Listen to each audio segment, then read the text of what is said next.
welcome to Nerds with Dice. We are sponsored by Grinding Co. Coffee, a Black and LGBTQ plus coffee company. Use the link in the chat or the code Gunmetal Blues to get 10% off. We also have merch. You can find those links in the chat or by going to Nerds with Dice on Twitter. And hello, I am Julia LaFond. I will be the keeper of the doors, which is the term for a game master in Apocalypse Keys. The general concept for Apocalypse Keys is that players are all extremely powerful monsters struggling to do two things: stop the world from ending and also not become harbingers who will go on to end the world themselves. And tonight we have several players. Keldry, why don't you introduce yourself next? Hello, my name is Keldry. I will be playing M3.0V or Tuttle, as the nicer friends like to call M. I am your friendly local wishing star that occasionally looks like a glowy human and occasionally just looks like a four-armed, wing-eared mass of accidents and OSHA violations. And I guess that would be me. I am Sin, synthetic, but you can call me Sin. Synthetic 20 on all the social media that matters. And today I am playing D. Both D and myself use they them pronouns.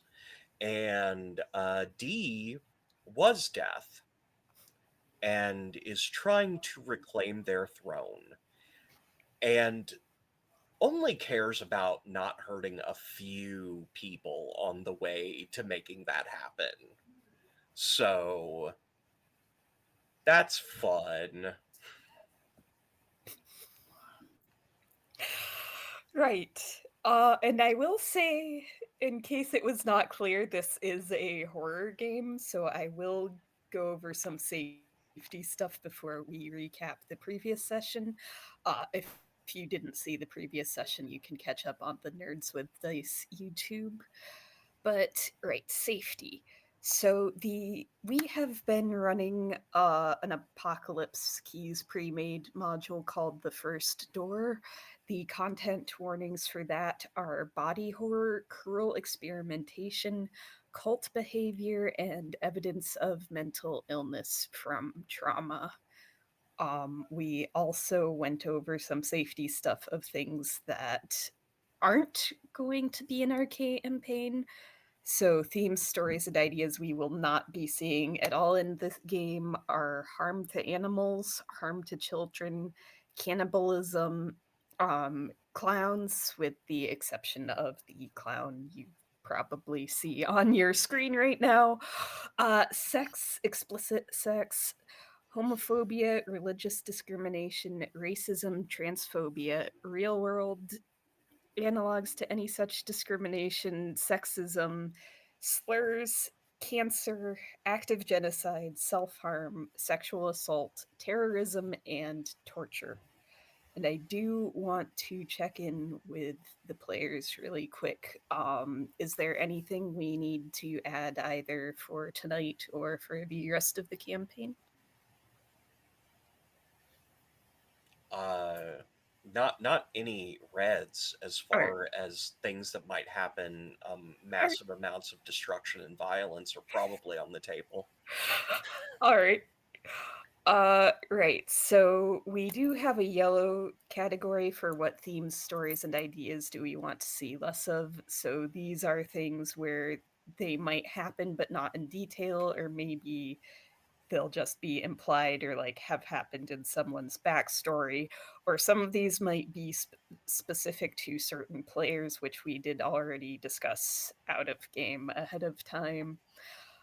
So our yellows are going to be bugs, eyeballs, gore, spiders, eating disorders, heroic suicide, sudden character death, and permanent harm to PCs. And I do again want to check in with the players. Is there anything we need to add or modify in the yellow category? I am good on all accounts. All right. And then there is one question for the green, which is what themes, stories, and ideas are we excited to explore in this game? So last time the answers we came up with were deepening personal bonds, get more into characters, body horror, and chances for ruin and mayhem, which we'll talk about how well we met some of those in a second here. But is there anything anyone wants to add or modify in the green category for tonight? Just, double down on chances for ruin and mayhem. That sounds appropriate. Double down on messing my character up. I didn't get enough ruin last time. Great. Okay. Well, in that case, let's go ahead and do a recap here of. Oh, I will also say we did have a different player here who isn't here right now. Unfortunately, Alice was not able to make it tonight, and she was playing an angel called York. So they were absent from this session. I'll get to that in a second.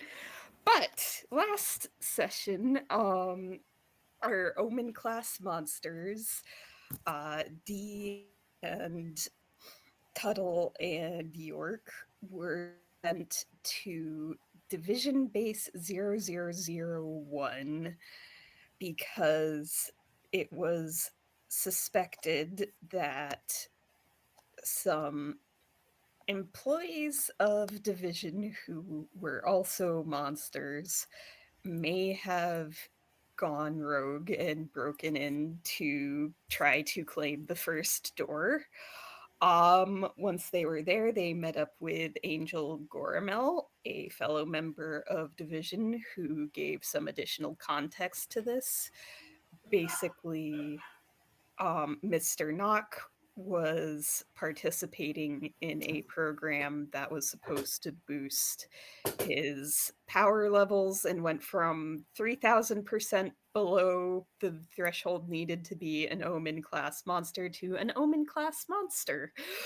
And so naturally, some people suspected something was very wrong about this program, or at the very least, very unsafe, including Vex, who is a trainer for monsters to help get them field ready and preferably not, you know, die.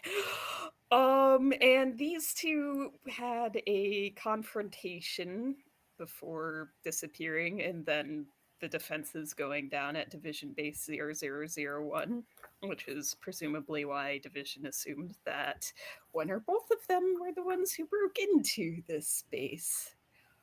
Um, so as the our team of Omen class monsters was exploring, they also did so. One of them, at least, did so with another possible mission in mind. For you see, Dee's mentor is the darkness. You know, the force that wants to bring about the apocalypse. And the darkness confided to Dee that if they want to reclaim their crown and become death again, they're going to need to harness the power of this first door that Division sent everybody to protect. Anyway, so as the team went in to try to find clues, they were attacked by howlers, which were basically multiple people and monsters twisted together into um, creatures that attacked them. As Omen class monsters, they were able to defend themselves with relatively little incident. There was some collateral damage, but relatively little incident. um, and begin looking for clues. Um, the more they explored, the more they realized that Division was up to some very unethical stuff at this base before it was abandoned. Among other things, York found a file on how Division planned to neutralize them if they ever decided to go against Division. Also, a lot of other files on other people, including one for Vex, that basically said, yeah, she's the one most likely to turn on us if she finds out more about what we're doing at this facility. Um, so Tuttle and Goramel found evidence of the childhood of a girl called Bella, who is one half of Mr. Knock, as it turns out. Mr. Knock um, is Bella and the monster who lived under her bed. And there is evidence of her growing up that is dated past when she would have grown up, which is somewhat strange. Oh, yeah. Also, around this time, Dee decided it was a good idea to mark Mr. Knock for death. So we'll see how that unfolds down the line. And the other thing is that Dee eventually, through a conversation with the current death who dethroned them, found out that, yeah, Division was conducting experiments on Harbingers to better find how to fight them. But Division was also conducting experiments on monsters, not Harbingers, just monsters who were trying to live their own lives, and ended up killing a lot of them in the course of these experiments. And the group put their heads together and tried to figure out what was going on. And they failed the roll because in Apocalypse Keys, you have to roll to find out what the solution is. To be fair, we failed the roll because of a betrayal by Roll 20. I Yeah, have been that rolling you. awfully the Sin entire session. Sin has broken all bonds with Roll20 and is now using physical dice. This is an I have announcement. these beautiful dragon scale D6s, which are now going to be the only dice that I use for this game. Watch him still roll crap. Watch them still roll Um, crap. Sorry. Anyway, and then they because of the game mechanics, they also ran out of time, which meant the Harbinger, whoever they are, has claimed the door of power. Meanwhile, the base activated one last line of defense. The Titans, that are basically magical robot constructs designed for fighting Harbingers, that couldn't really tell the difference between, the Omen class monsters sent to stop the Harbinger, so they kind of started off attacking the Division team. Um, Nearly ended very badly. Eventually, Dee was able to convince them that no, the Harbingers over there go that way. Which was good. And We then did the old duck season, rabbit season yeah, switcheroo. and then just as the team thought that things couldn't get any worse, they heard clanging and banging like someone knocking or pounding against something metal, and then the sound of metal exploding out and clattering to the floor. Now, That said, I will also mention D. Would you like to explain your move that kicks in at the beginning of each session and how that's about to change the scene a Yes. little? So there were two moves that had to happen. Move one was something called Death's Advocate, where we roll at the start of session where I reflect on a moment with my mentor, who is the darkness trying to destroy the world.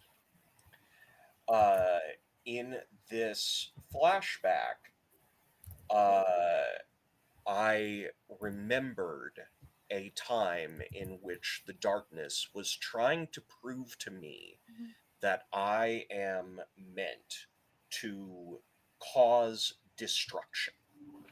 Like that is my primary goal, my primary purpose. Uh which increased my bond with what the darkness demands of me. I gained experience, and also because I was at so many darkness tokens, I activated the torn between, which when that happens, I had to make a choice. And my choice was let your monstrous nature show and describe the damage your outburst causes. I chose to take the roof off the building, Yeah. uh, which I am thinking about now. It has two effects. First of all, it allows our other monster easy access to where we're at, but also it's possible that it reinvigorates Dee's connection with death because death was gone from here. Mm. But that is the situation that we will find out as I turn things back to Julia. All right. So, yeah. So basically, one very immediate effect of this, aside from, very obvious destruction, is because of the way stuff got blown out, the noise where you heard someone or something potentially approaching, you don't have to wonder anymore because the walls and doors have been blown away to reveal what is coming toward you. Clown, would you like to describe what's going on here? Sure.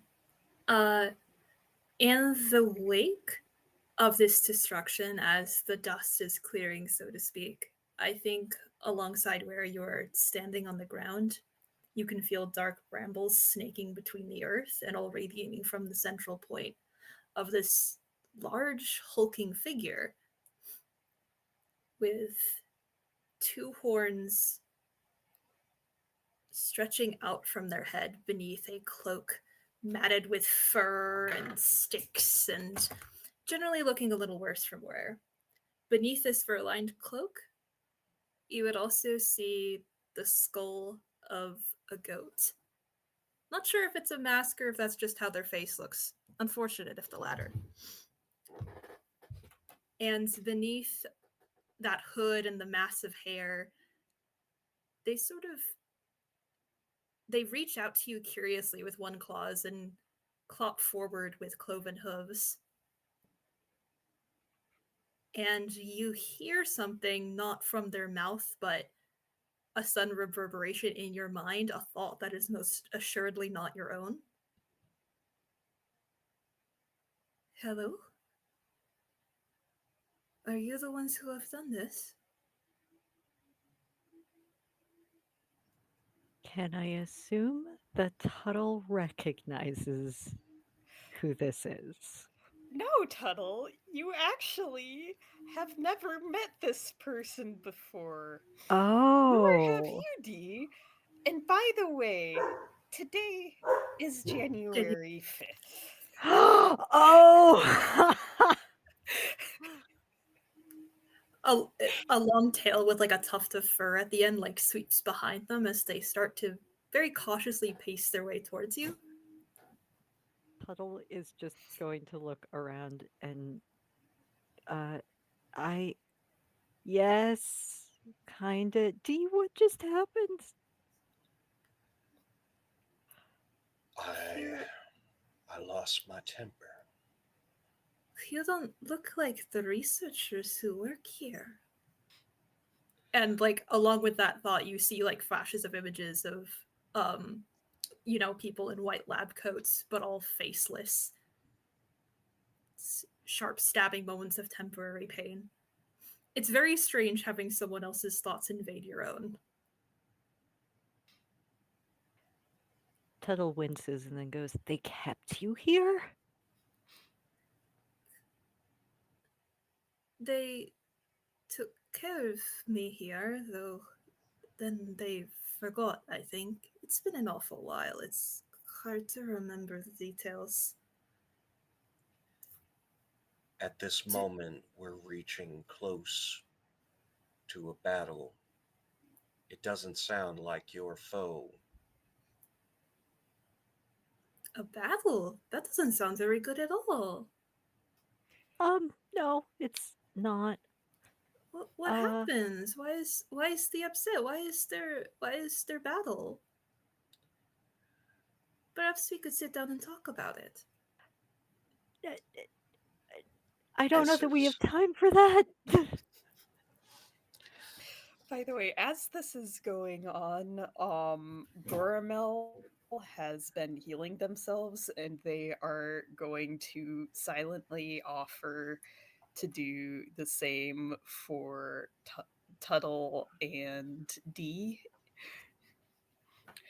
If you take this up, this will allow you to clear one condition. I am clear of conditions thanks to D. All right. uh I don't even remember what are conditions. What is life? No, I've got vicious. D is just like I'm fine. Let's move. Yeah, you might want to run, although which direction, I guess, is up to you. Tuttle kind of looks at, uh, Running would be an option, I suppose. Okay. There's just very languidly looks around. So, where are we again?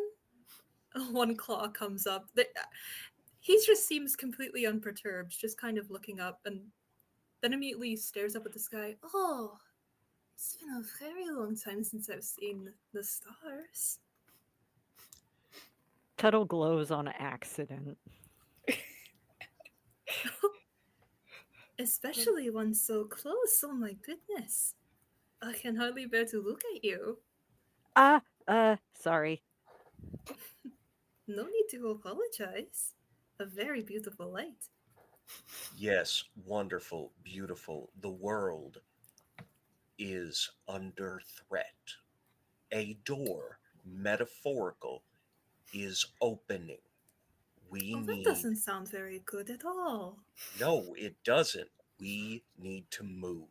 Now, are you moving with us or are you moving against us? I have no reason to move against you. You are nice people, yes? I Nice wish I Um, had. is one so word. you're getting massive Usually, waves of guilt off Goramel. um, Hmm, I mean, uh, you're getting massive waves maybe of guilt off of Tuttle too. I mean, if they, if you're getting emotions, you're getting roiling anger from D. Like it's increasing in volume precipitously. the Okay, the okay, let's. creature has made its way towards you. It's standing at like a good 9 feet tall, and it sort of bends over. Don't know whether up or down. Not sure what he's working with here. It would be down Um, for D. okay, Little and you bit over 6 feet tall, roughly. yeah, you feel one of its claws just very gently lie against the side of your cheek. There You isn't are a cheek there. where your cheek would be. That's fair. For the audience, D You is a skull surrounded by a floating mass of energy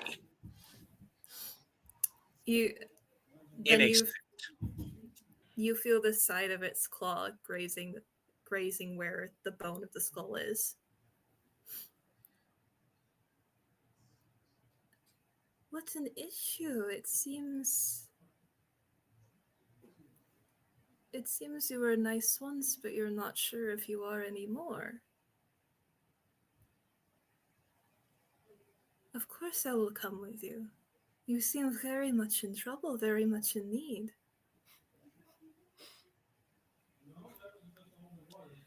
D says nothing more. D just moves in the direction of wherever concentrated energy is amassing. Yeah.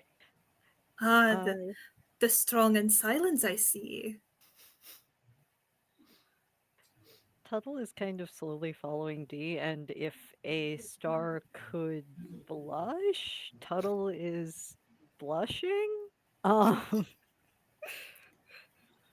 Uh, I hate this You're for me, but with how uh, much I'm acting, I'm actually giving myself 3 darkness tokens, putting me right back where I was. all right. This sounds like a good point to interject. For those not familiar with Apocalypse Keys, when you create characters, normally you ask certain questions to establish shared backgrounds and get some starting bonds.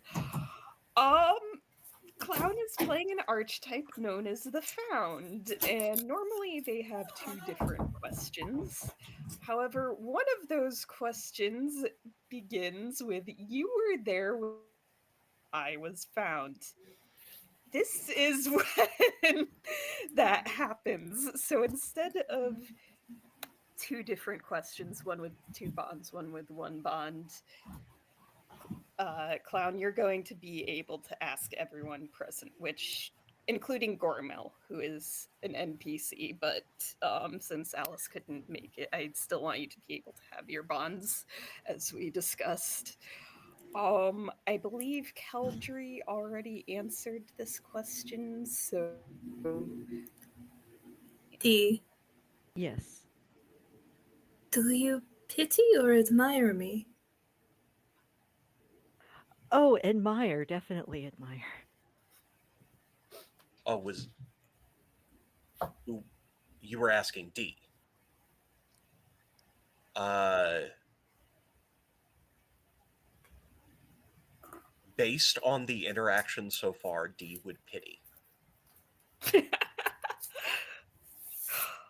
uh, I hate that for D, but there it is. yeah. So I think between the two, Gormel kind of did edge closer to try to get a better handle of what you are and what you might be capable of. And I think they definitely got close enough to notice your scars. So definitely some guilt there. You can tell from their surface thoughts that what they're thinking is basically, oh, those are too old for me to do anything about. So there's also going to be some guilt there, and that's going to push it closer to pity in this moment.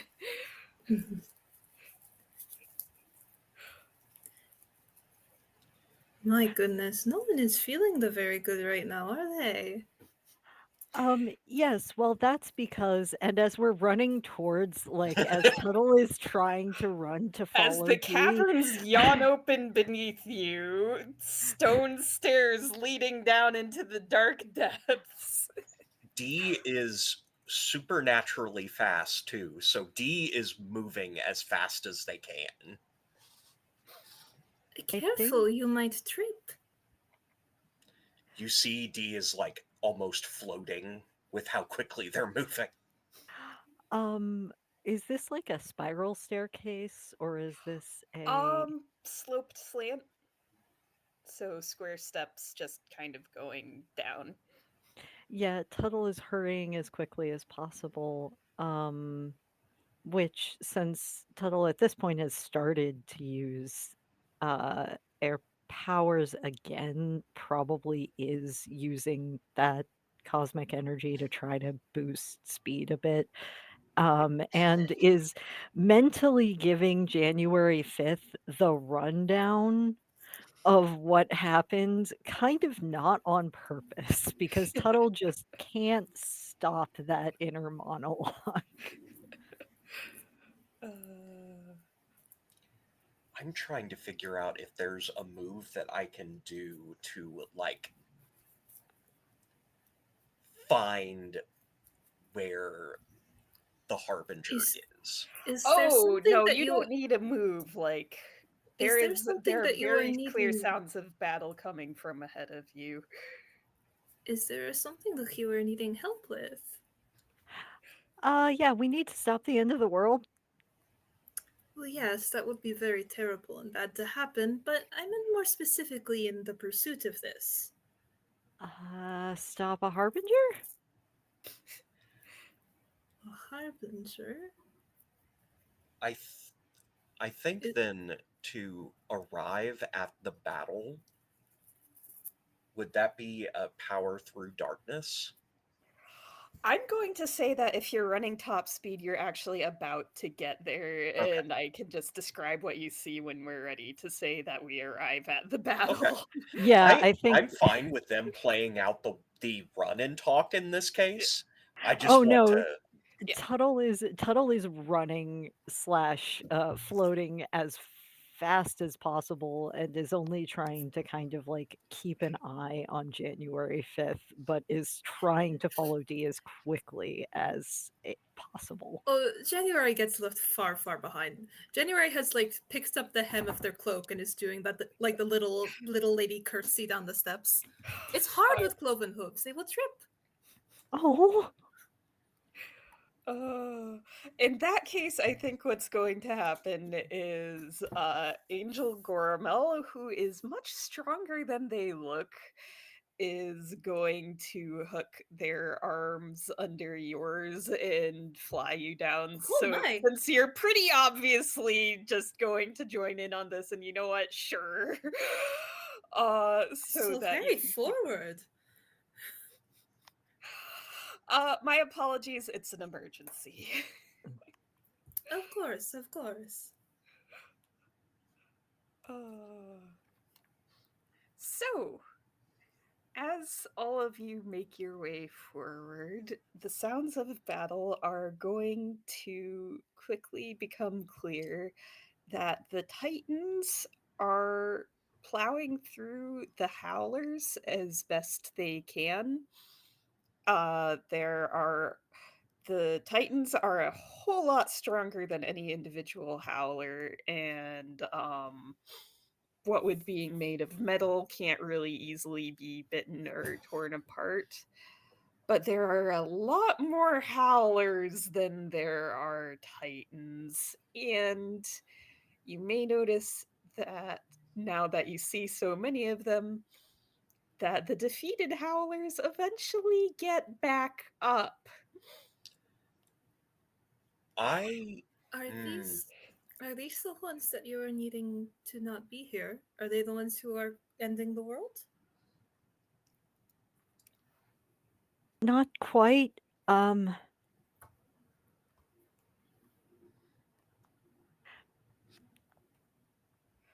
Tuttle's looking around to see if I can to see if A can identify the harbinger or door.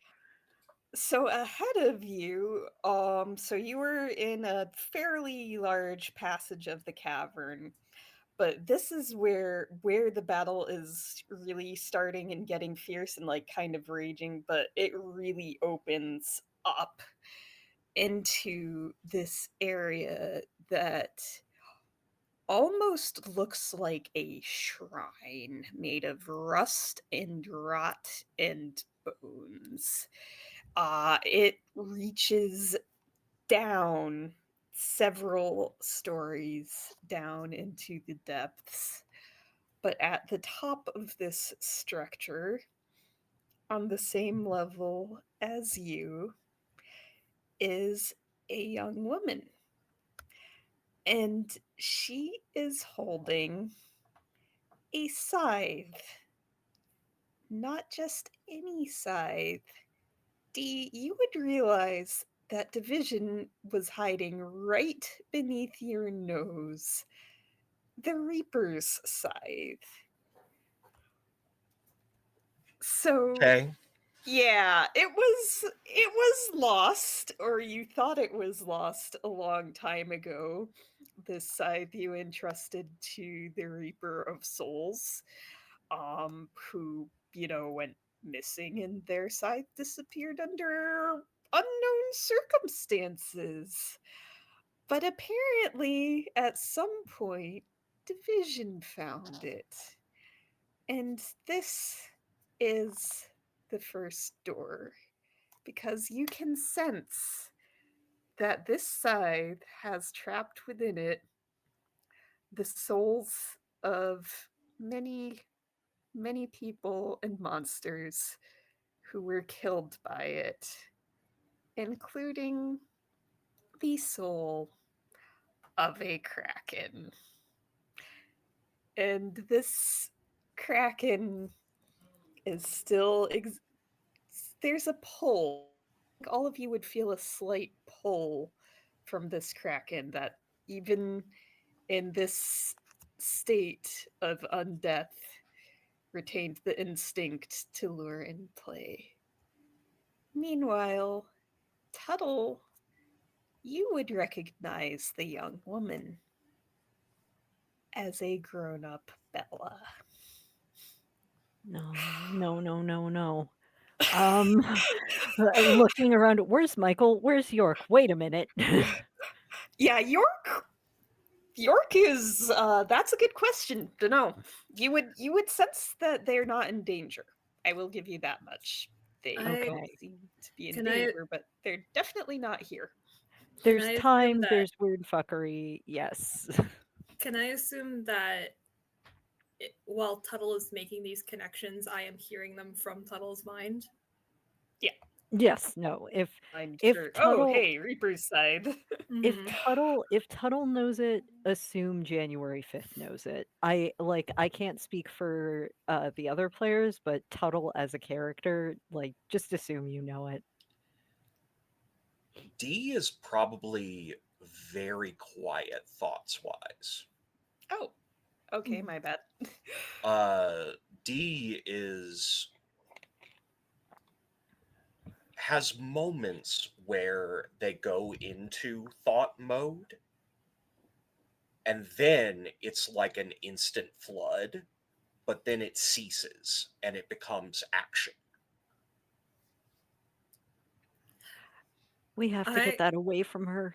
Yeah. Oh, I do have a thought of what D would want to do. hmm. I as There's- well. there are two more details that I need to Okay. mention, and then I will turn it over to you.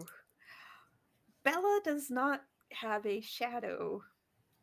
Michael is, however, kind of trailing behind all of you. Like, you went way past him. He's still kind of going forward, muttering, going between apologizing to Bella and talking about how the door is singing to him.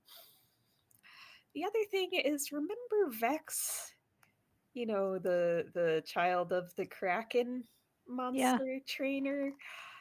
Yeah, Vex is also here in the caverns, basically trying to come in through a different tunnel, but is having to fight through a ton of howlers. So might be a minute before they get here. So, my first thought is an offensive way of utilizing D's specific darkness power, and that's let the dead speak as a psychic assault, letting the dead flood into the mind of this person that Well, is holding the scythe. I was going to talk to her. Oh no. Tell you what, D, if you would like to roll Unleash the Dark, I think that's the most appropriate move here. Fair. I just want to talk to Bella in her mind. Also, are you adding darkness tokens to this roll? I'm adding as many darkness tokens as I can to bring So, down that so three. darkness score. I'm still going to be torn between. Okay. Uh,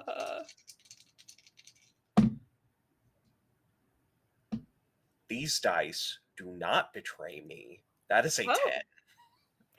a 10. Alrighty then. Uh, you get to choose two. Get past their defenses and inflict a condition. Get what you want from them. Avoid reprisals, harm, or cost. Gain the upper hand for now. Expose a weakness or flaw, or confuse them for some time.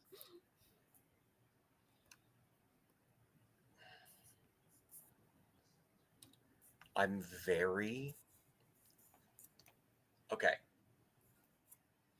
Get what you want from them is very ambiguously worded. So I would like to clarify, if I Yes. may, what D Yes. wants is control of the scythe. Oh, okay. So you are trying to use Let the Dead Speak to overwhelm Bella enough that she basically relinquishes her hold on the scythe? Is that what you're Yes. going for? All right. And what other option would you like to pick? Um, I'll say avoid reprisals, harm, or cost. You know what? That is probably a very good idea. Because my idea is that D, being the former death, would be more suited to taking control of this than someone else. All right. And D has to take control of it, or they won't get their crown back eventually. Right then. So, here's what happens. Bella looked like she was all ready to give you a monologue. And then she starts screaming. I think you can vaguely sense the voices of the dead all clamoring out in unison at this rare opportunity. And it is Bella is going to momentarily drop the scythe to clutch her head. Because of your enhanced speed and strength, you are able to get forward and grab this scythe before she is able to react. And now you are holding the scythe. You're going to realize a couple things very quickly. Aside from you're also still able to hear all the dead at once. It is somewhat less overwhelming, but you will realize that yes, the souls in this scythe are very much trapped, and the scythe has been changed and now draws power from their suffering. So, I would like to lay out some stakes for a decision. You don't have to make it yet, but if you keep the scythe, you're going to have to make it eventually. Also, reminder, I am torn between. Oh, okay. Would you like to hear the choices, or would you like to resolve torn between first? I think at this point, D is going to take off one of their gloves, grab the scythe, and focus on what they're doing this for. They know that they have to take the crown. I think I'm gonna lose all darkness tokens. Actually, Huh? I Oh, have that's a right. move. Ooh. It's Do called tell. You Are Not Alone.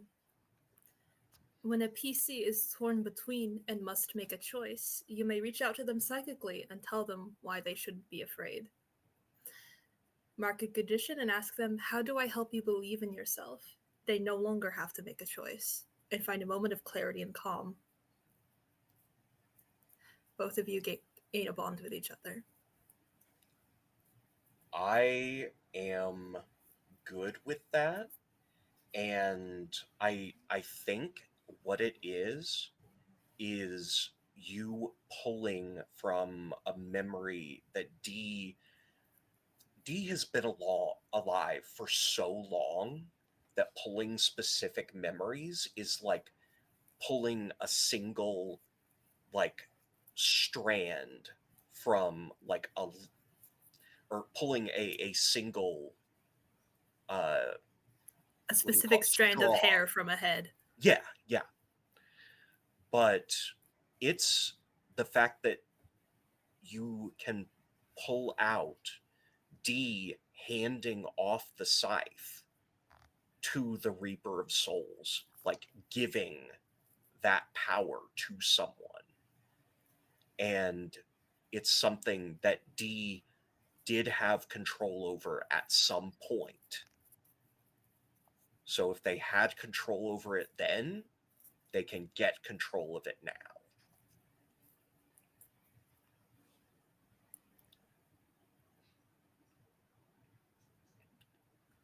You don't have to be afraid.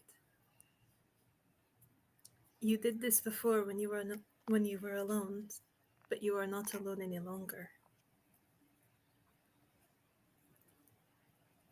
You don't have to listen to their voices. Just listen to mine and your own. Thank you. And please don't blow up the world. I haven't seen much of it yet, and I would kind of like to. I greatly appreciate your assistance. I almost forgot who I was for a second. Not a problem. I enjoyed rifling through your upper attic. All sorts of interesting memories in there. There are. Try not to go forward, only back. You don't want to know what's up ahead. I don't think I could. The stairs are a very long way up, and I had trouble going down them at all. I think I'll stay right here. Best for both of us. Indeed. Now, Bella, are you still awake, Bella? Can you hear me? She is going to snap to attention and make a grab at the scythe. I'm going to say Oh, it's going to be unsuccessful. So I'm not gonna roll or anything.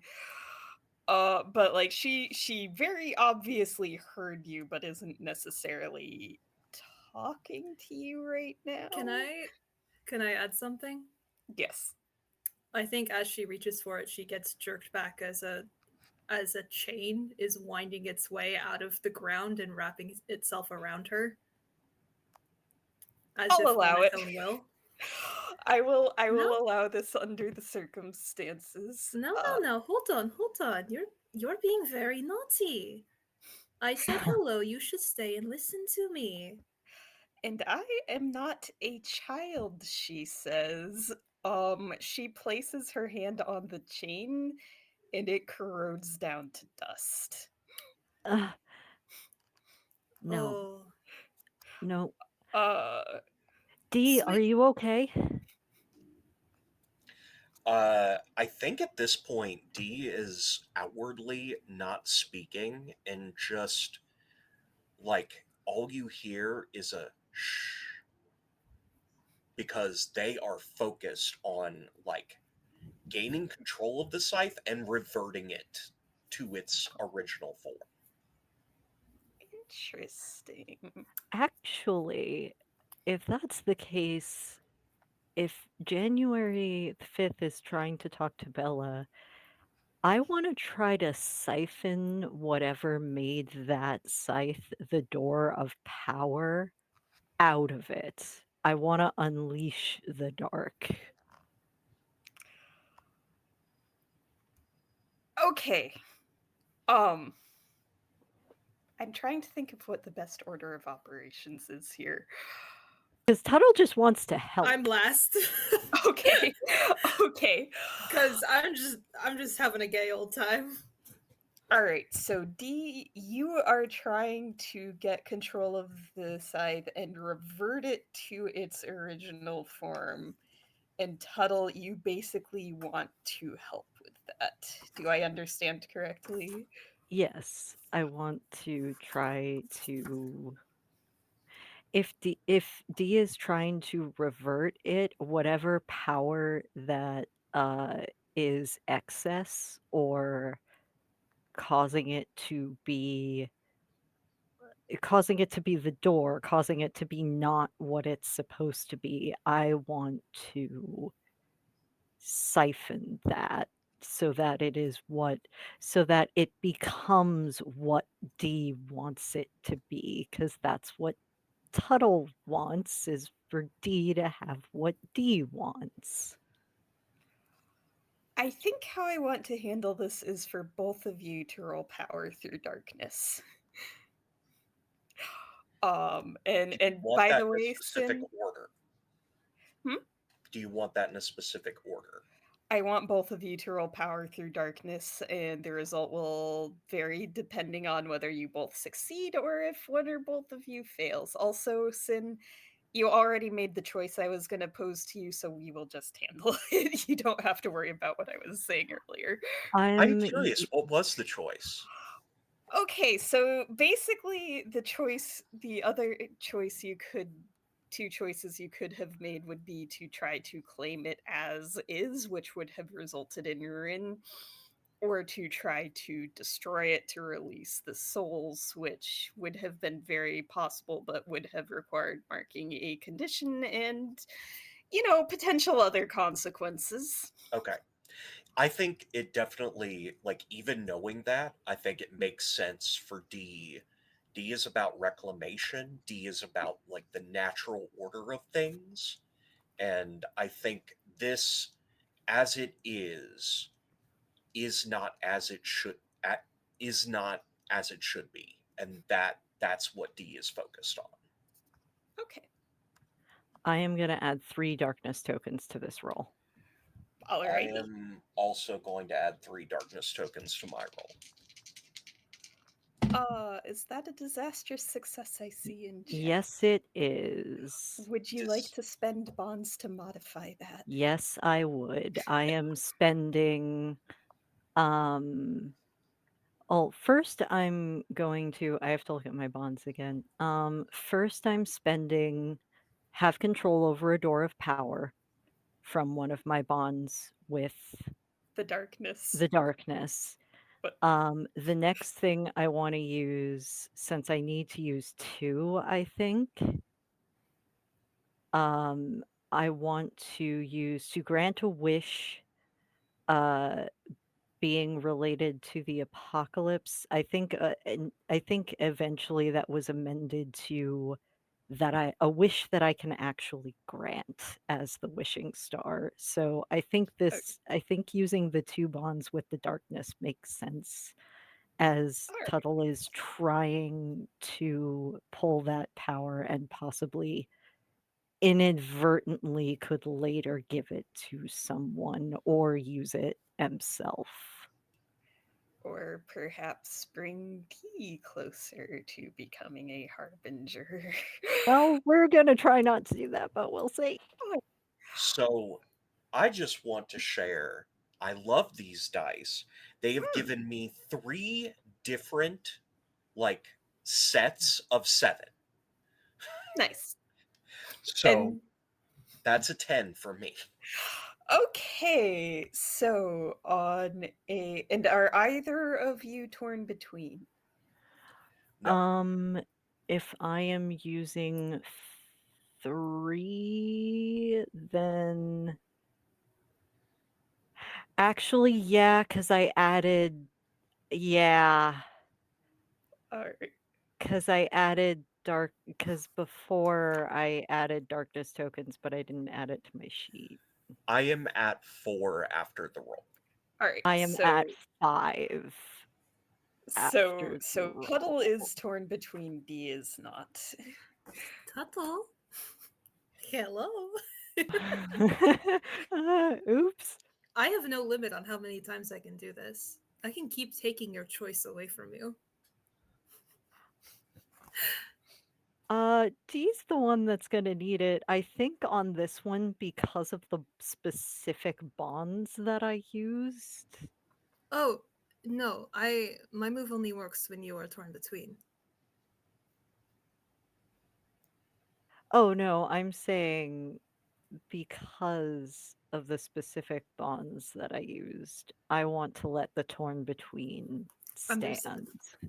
Understood. I back off then. No, that's okay. I appreciate it, I really do. I'm gonna probably need it very soon anyway. So, I will say you both have successes. Would you like me to describe the results of your combined success and then we resolve torn between? Sure. Okay. So, D, with the memory fresh in your mind, you know what the scythe is supposed to be. It's supposed to be not a repository for souls. It's supposed to be a clean and painless method for harvesting souls so they can pass on to their final destination. So you know quite well what needs to change. And with Tuttle offering air help, you are able to direct M in how to wield air power to achieve that. So And what Tuttle, you would find that this, with especially with these directions, this is strange and complicated, but it's not altogether that different from when you wield your cosmic powers and sometimes accidentally rewrite reality. Except this time you're doing it on purpose and with much greater precision. And between the two of you, you are able to release all the souls trapped within. And may all I around you, the pillars collapse to the ground, motionless, as the souls that were forcing them to keep moving, keep fighting, keep being in pain are no longer trapped. what I'm imagining is like a reverse refractor where we're taking a single like strand of power and broadening it back out to a full spectrum. Could be. I would And like. Oh, I'm just like, Hermes, get to work. yeah, Hermes is going to be doing a whole lot of running back and forth to get all these souls. It's like fetch for him. He's fine. Yeah, yeah. Lot of fetch. Lot of fetch. Tuttle, Mm, I do want to check in with you. We do still need to resolve your torn between. Given the information you have, what choice are you going to make? what were my choices for torn between again? All right. So, torn between, you get to choose one of three. Let your monstrous nature show and describe the damage your outburst causes. Mark one ruin. Describe how you diminish your power and conform to the pressures of humanity and lose all darkness tokens.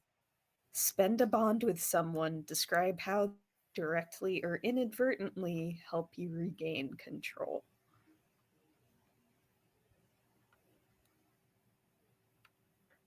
All of those are really good, actually. But if I take a ruin, I hit 5 ruin. Mhm. Uh, but I'm at 5 darkness tokens. Crap. I could have helped you. No, I'm saying that because all of these choices are very good and very thematic and would work very, very well. Um, I'm gonna go with the Mark 1 ruin though And we have because our first ruin advance. because specifically because of the bonds that I spent Yeah. to uh to control, because Tuttle used the bonds with what the darkness demands to take away that power and try to make it what it was try to make sure that D could make it what it was supposed to be. Um, I am going to mark 1 ruin and have 5. All right. So, and now you have a ruin advance. That means you get to take a moment to narrate a scene of yourself as a harbinger in the future. Then you mark a ruin advance. I will say that you can decide which one you take at Oh, I the know end of. which one. Okay, then you mark a ruin advance, and then you reset your ruin track to 0.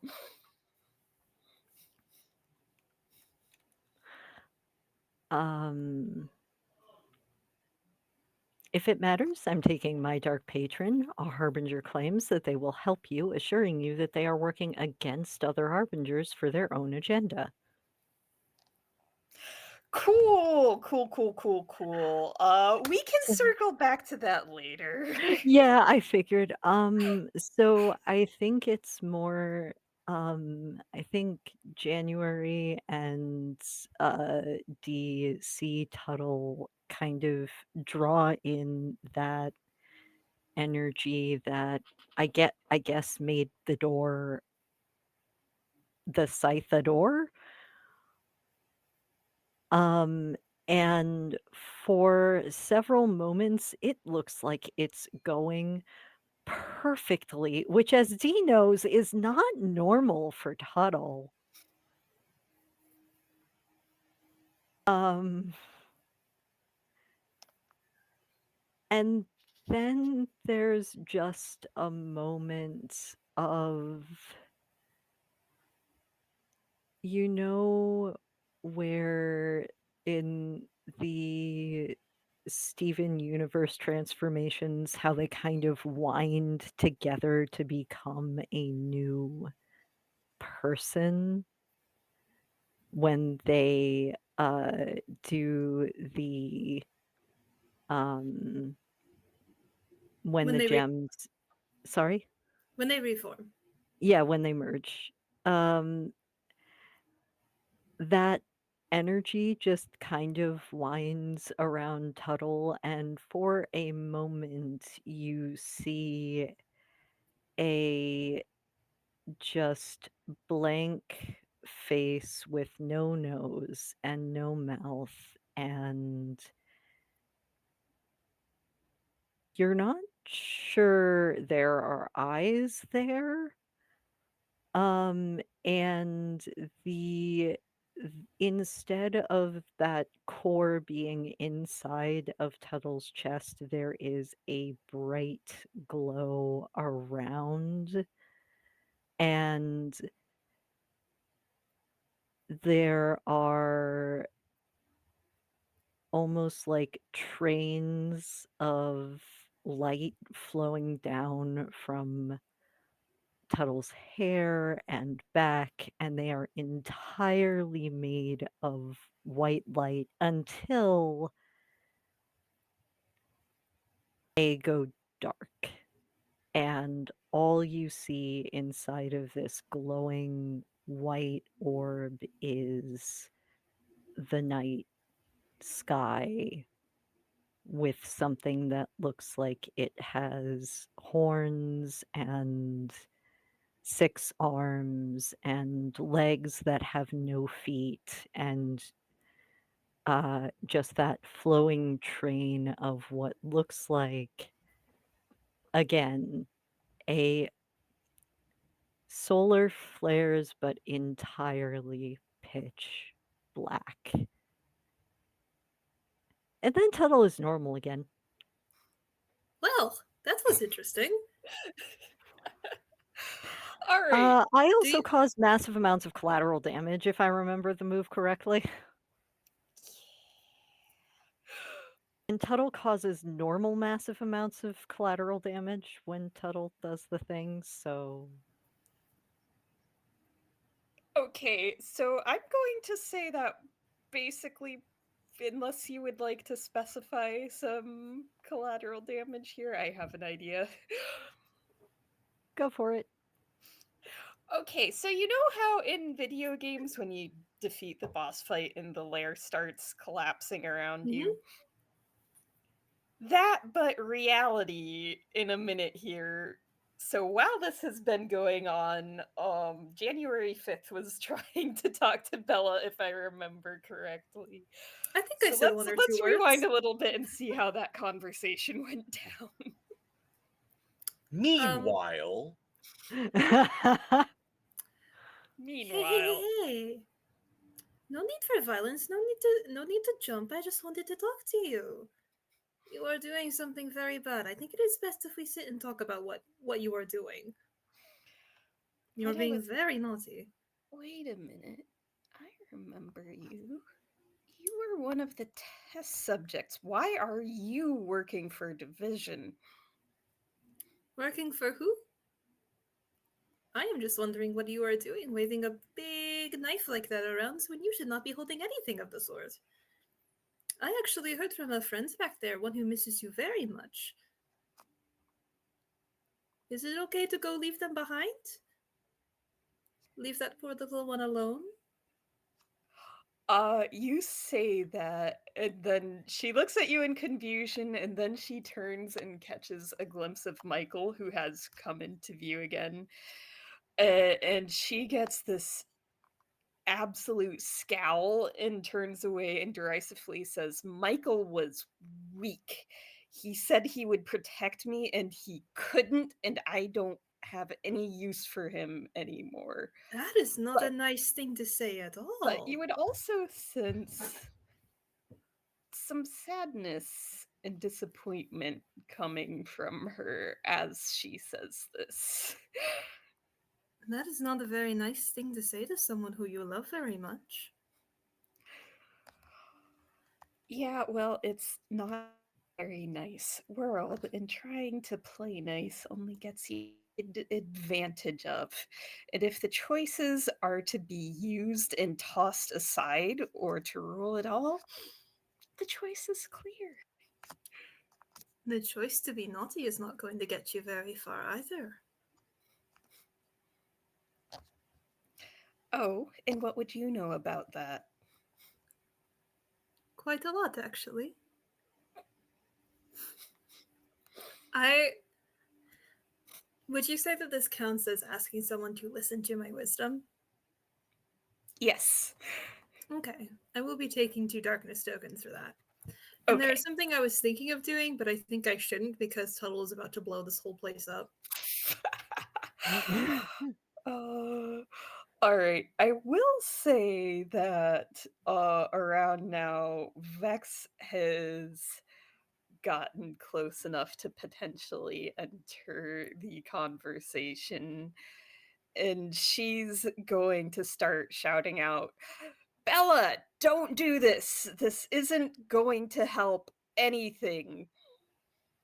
Uh, and January 5th, you would sense she is very sincere in what she's saying, but there's also a little bit of guilt in there, but also a whole lot of anger and frustration. Guilt this, guilt this. Everybody is feeling guilt in this place. Oh my goodness. Wow, it's almost like this place lures in people with the promises of making a better world and then gets them to all be horribly complicit with terrible things, says Bella. And it's almost as if you are making things worse by feeding into that. You are hurting people you care about and who care about you. Are you not one of the ones who is making this world so terrible? Like I You, said, if the only choice is to endure the terrible things or to be in charge of the terrible things, I, for one, feel like I've suffered enough. unfortunately, Bella, people who do terrible things get exactly what is coming to them. Oh, really? Then why are the people who did terrible things to me going home to their families safe at night, not having to worry about a single thing, and leave me to deal with the aftermath? And as she says this, you would get some glimpses of division scientists and of some experiments that started off promising at first and then got progressively more painful and scarier. And then there's a phrase that just kind of echoes through her head. It was so Mr. Knock was so promising. Real shame that this case turned out to be terminal.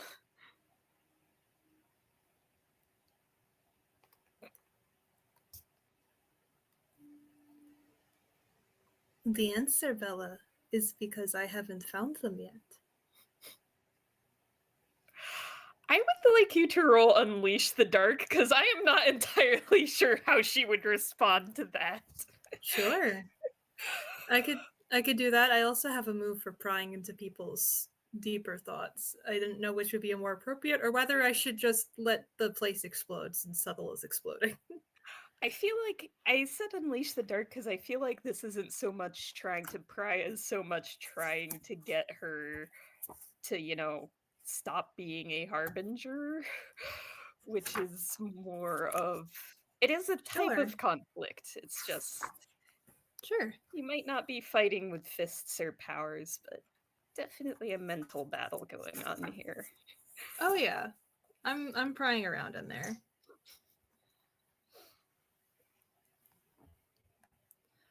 I'll spend both. Why not?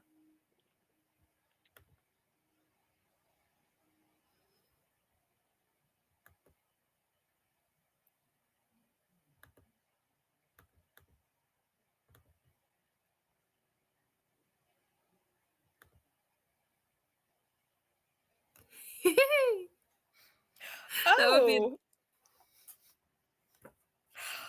okay. Do you would need to spend 3 bonds to turn that into not a disastrous success. Do you no. want to do okay, disastrous success. Mhm. All right. So, on a disastrous success with Unleash the Dark, you get to choose one from the following list, but I describe an unintended consequence. So, get I am past. Oh, sorry, go oh, ahead. there are two that I'm interested in. Uh The default one here, I think, is confuse them for some time. Uh, the other one is gain the upper hands for now, in that I think while I've been talking to them, there have been more chains slowly rising up from the ground beneath her and winding their way around her ankles. And I there's like an open maw of brambles beneath her that the chains are trying to slowly drag her into. okay. It's basically like whether she's just distracted or if I am taking her to the dark forest.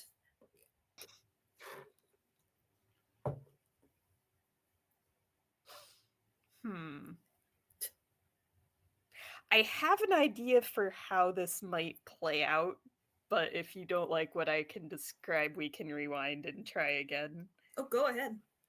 I think what might be happening here is when you say, because I haven't found them yet, she actually seems like she's receptive, and you feel a tiny spark of hope of maybe there's a third option here. Maybe instead of lashing out at everyone, I can just focus on the people who did this to me. Mm-hmm. And then she looks down and realizes that you are trying to pull her into the dark forest. Mm-hmm. And she freaks out. So the thing where she dissolved the chains, she's going to do that again.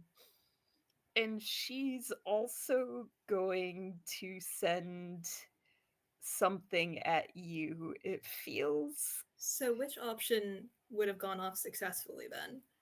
Because, So there is no option that is completely successful. mm-hmm. So I guess, is your main goal to get her to the dark forest or to get her to stand down and not be a harbinger? I guess is my question. It That was might whatever change happened. things. It was whatever happened first, but considering how the conversation was going, I think she's been a naughty child and needs to go in timeout for a long time. Hmm. Okay. Okay, so I think this is what's going to happen. I will slightly revise.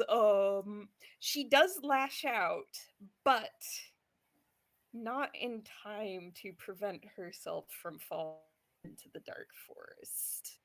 As So soon she as is, as soon as she reacts, the chains tighten and squeeze and drag her into the unforgiving brambles. yeah. So she's in there. She's in there. But because she was lashing out, and also a couple things are going to happen Yeah. at once. The first I want to do is what she lashed out with was basically time. And how it's going to affect you is you are going to have a flashback to a traumatic memory. I would like you to describe this memory and mark a condition accordingly. Um, I think I think the things that she was describing that happened to her were ringing very familiar, as well as the images that I was seeing of those memories in her minds. And as soon as she like screams out in rage and fear, once she's being dragged down, I am struck with those memories again. Specifically of like feeling parts of me shaved down and ground into dust for someone to examine, down to the bone, feeling my horns cut and chopped, feeling myself cramped in like a box barely the size of my fist for ages at a time. And most of all, being alone with only my own thoughts, as few and far between as they are.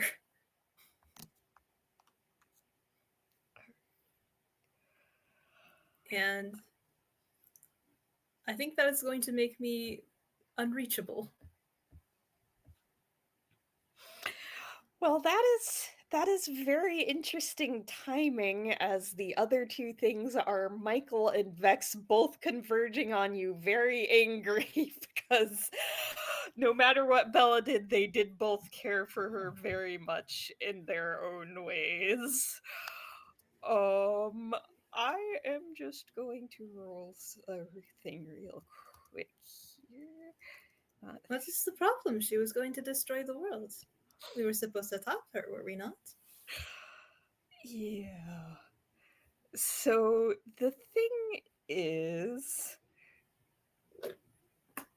here is what's going to happen with Oh no. Michael.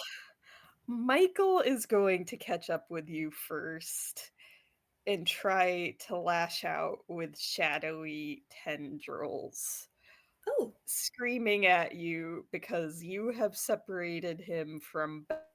He was supposed to protect Bella, and he just spectacularly failed to do that because of you. And he's trying to take that out of on oopsie. you.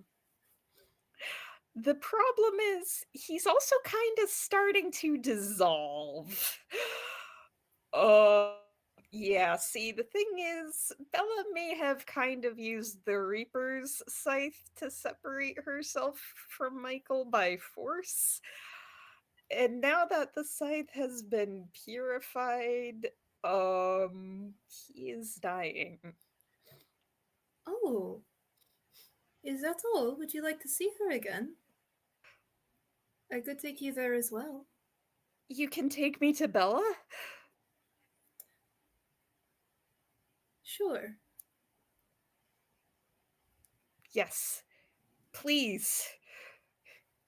Have you been very nice? I tried to be. I Please, th- please, I just let think me you save did. Bella, please. I'm supposed to be with her, please. All right. Only if you promise to talk her down a bit, all right? She needs some time to think about the bad things she's done. You'll help bring her to her senses, won't you? Yes! Yes, of course. Anything. Um, I don't know if you'd like me to unleash the dark again for this.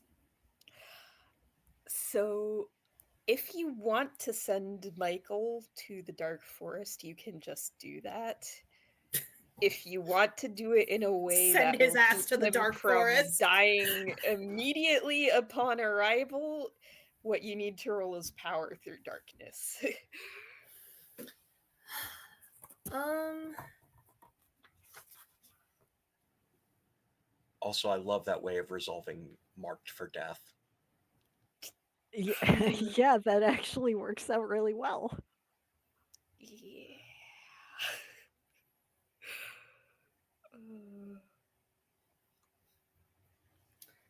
Yeah, sure, I'll roll power for darkness. All right. Michael has been very nice so far. I think he deserves a little present. I'm going Which, to say Michael begging like that is probably literally what causes Tuttle to lose yeah. concentration, and that's probably what trips the cosmic explosion that goes off. Um, I can choose to spend bonds after a roll, correct? Yeah, Yep. it's darkness Okay. tokens before bonds after. No darkness tokens. We're just gonna go for it. Would you like to spend bonds? I think perhaps I might. All right, you would need to spend two. Yeah. I think this fits because I have two bones with D, and this is most assuredly related to death. I think it's literally as simple as like Michael crouched in front of him and January 5th looking up at D holding the Reaper's scythe and just saying with like the warmest voice, couldn't we just give him a little bit more time? And then very gently like wrapping a chain around his hand and leading him, dragging him into the dark forest below. And I'm going to be spending 2 bonds on that to bump it up to an 8. Okay. I'm going to say, D, would you be helping this or would this be against your will? I do want to clarify. Because it is going to happen either way. I just want some Yeah. context here. I think the most important thing is that it's not against will for D. I think it's against will for the pretender.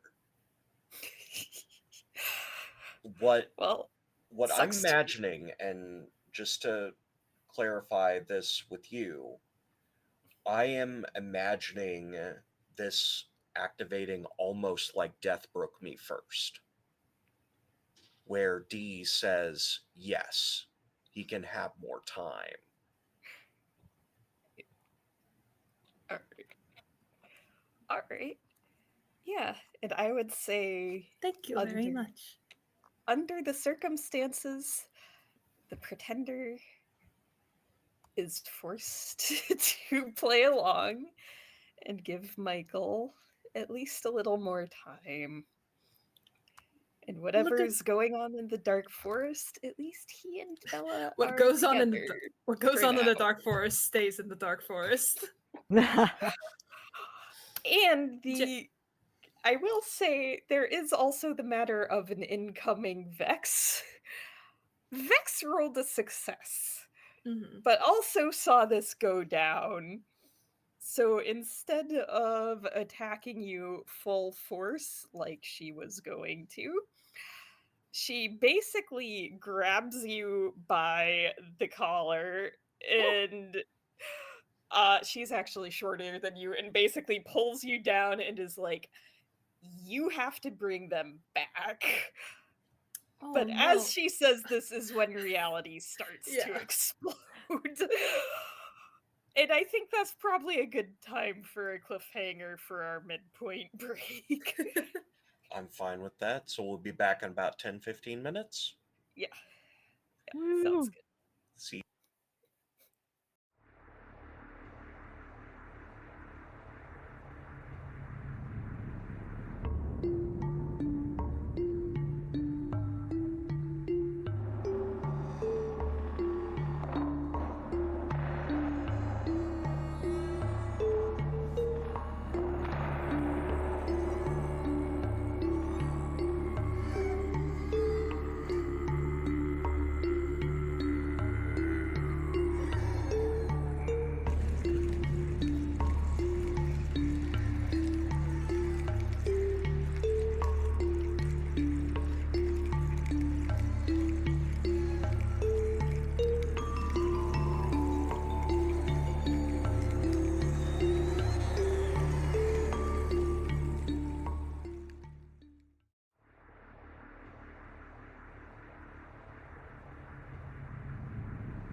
are back. Hi, everyone. Welcome back to Reality is Rapidly Exploding. Dude, we're so back. It's so over. Yeah. So here's the situation.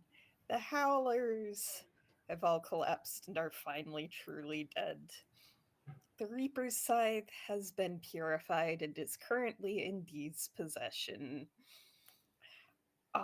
Vex had just grabbed January 5th, demanding the return of her friends Bella and Michael. Tuttle kind of accidentally caused the whole reality is breaking down thing. And as all of you turn toward the closest exit, you would probably also notice Gormal standing next to an unusually large stack of howlers, kind of out of breath, and they just briefly say, "You're welcome." Thank you. You know what?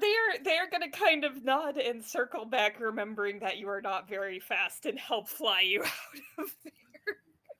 Oh, so gentlefolkly. You know, I'm kind of starting to like you. I know. I can tell.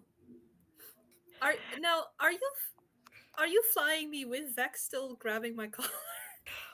Like, I think Vex would.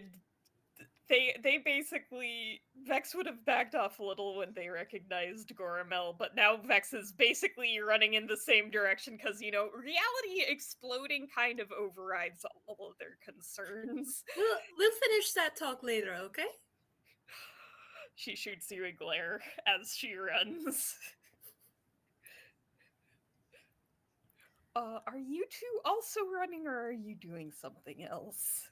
I am trying to figure out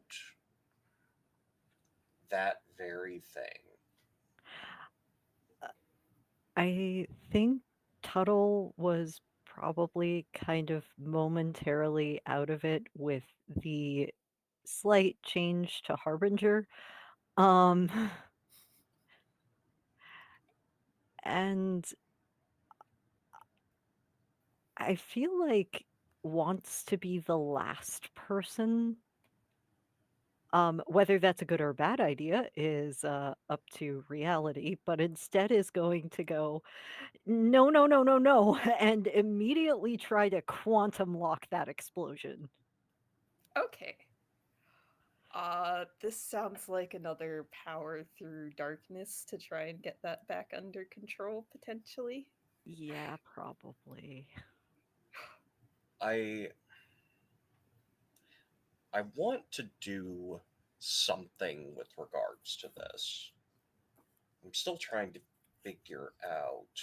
Do you want me to wait a minute before I roll No, no. or okay. Um, I'm trying to figure out what move I would use because I it's. I think it might be power through darkness. I Um, let's see. All right, I'm a I guess send why don't you describe three. what you're considering, and then so I can try and help you figure it out. what I want to do is I've described that D has access to this realm where they bring people like to a campfire, Yeah. and it's all calm. It's like the area where people prepare because they weren't ready to go. Would you would you say that this campfire is in a forest? Yes, actually. Oh, Hmm. that could be interesting. Thinking finger. Anyway. Um so what D is trying to do is to bring the calm of that forest to Tuttle so Tuttle can channel the power more effectively. That would be power through darkness. Okay. So it sounds like you're both rolling power through darkness again. Okay, I'm spending darkness tokens. All right. I think I will Ooh. spend 2 darkness tokens. I spent 3, so that way I wouldn't do trigger torn between again. Probably for the best, considering that's a perfect hit.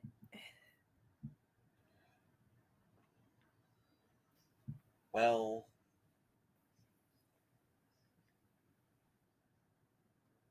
that's not ideal, Has to. but it's a 12. Okay. Would you like to spend 2 bonds to bring that down to a perfect hit, or are you going to embrace the disastrous success? I think I'm gonna mark a condition. The brace the All right. market condition to better Okay. exert control of your powers. Okay. And I do need to ask, is this going to bring you to your breaking point, or are you not there yet? No. Okay. And it's in this moment where bringing this calm to Tuttle, where D is like, I truly am alone here. I'm the only adult in this room. I beg your pardon. Technically, you are not in this room. I know I am not. But, well, technically, there isn't much of a room anymore, is there? True, true. We could get into all sorts of technicalities, but I think we So Ouch. marking lonely because they feel like they are alone in some of the things that they need to do. But Oh. with that, still able to exert control of their powers and bring that calm to Tuttle. All right. And Tuttle, with that calm helping you, you are going to be able to perfectly wield your powers to keep reality from exploding and slowly guide things back to the way they should be, not exploding.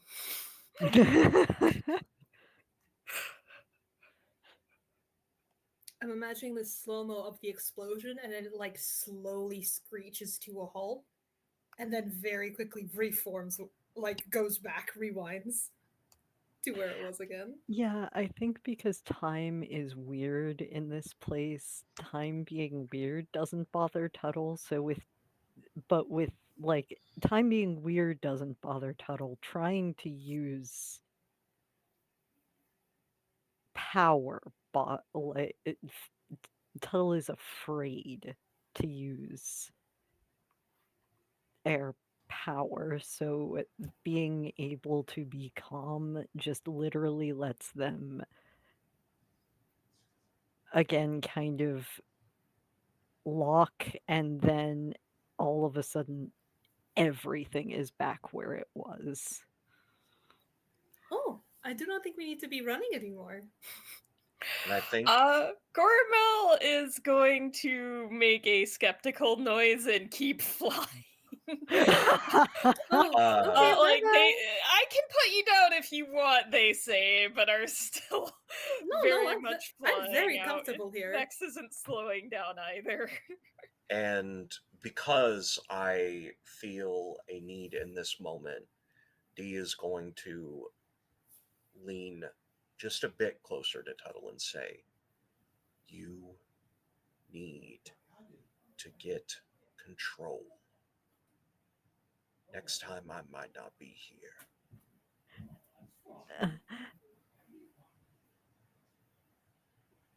I'm sorry. Don't be sorry. Be better.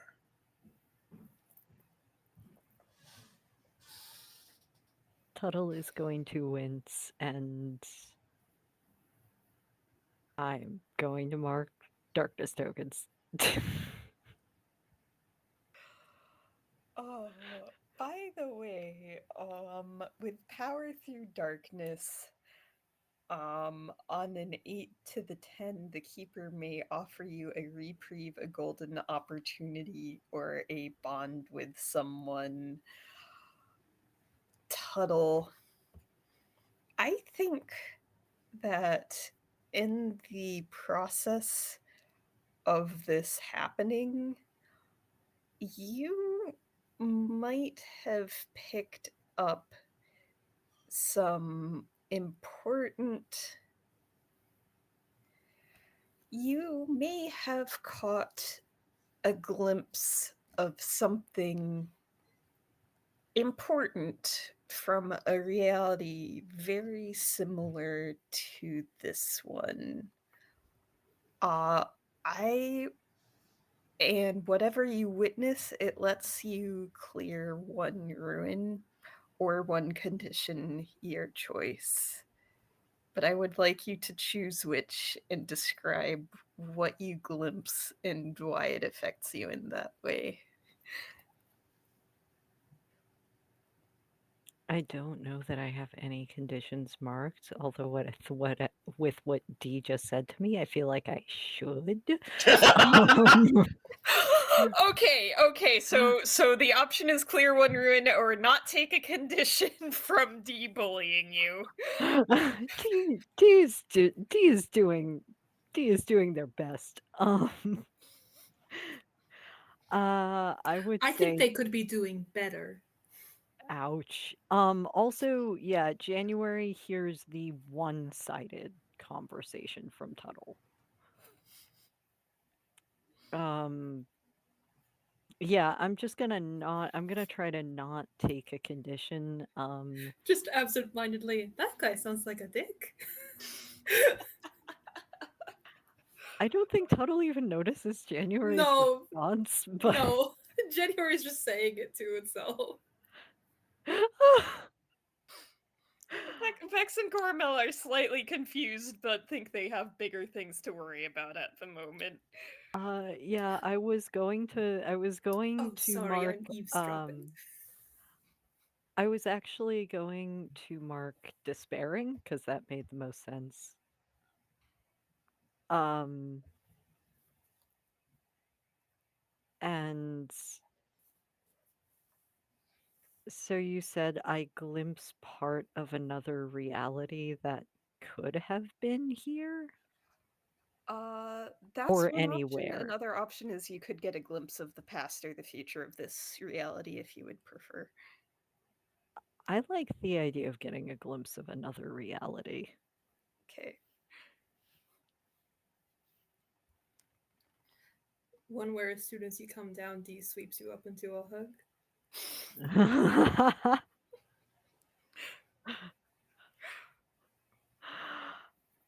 um, I think more one where is there like a specific thing that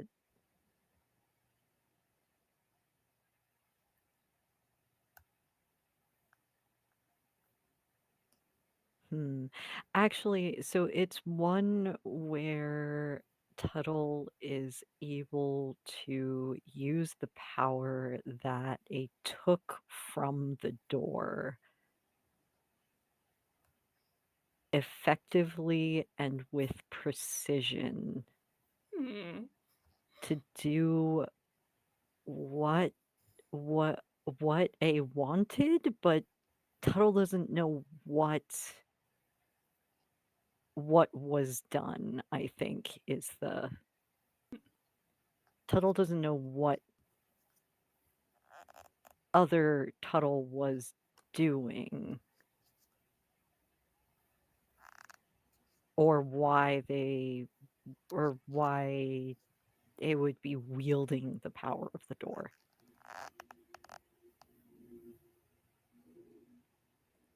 All right.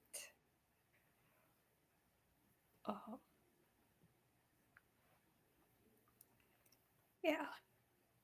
So I'd say about this time, Goramel and Vex and January 5th have made it outside the facility and are kind of waiting to see if it's gonna explode or not in the case of Goramel and Vex. I told you And it was fine. you are still inside. I think that D would probably be the first one to come out with that supernatural speed, where looking at Goramel and Vex and just saying, "What you gawking at? We have reports to make." And I think that one was in the middle of beating me up. Yeah, Vex is going to clear her throat and say, I would very much appreciate if you returned Bella and Michael to this world as opposed to whatever you did with them. Oh no, I can't do that. What do you mean you can't? If they return to this world, they die. Oh really? I didn't know that part. That too. Uh, Vex is going to take a second to recover from that one. What's Tuttle doing meanwhile? I think Tuttle is kind of took a second to look around at everything and is kind of it would turn and start to walk back to where the others are, realize that there isn't any way to quickly get out of here without using powers, and then just kind of breathe. Fun fact, stars do actually breathe. They they move back and forth. And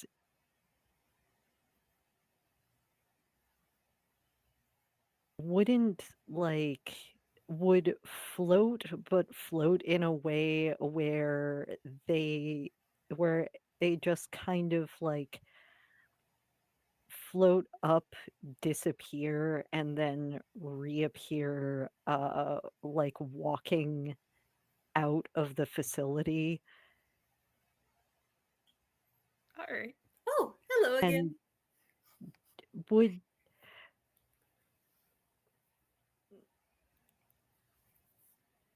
glowing and Tuttle usually has tries to maintain a human-ish looking form. Um, A are not.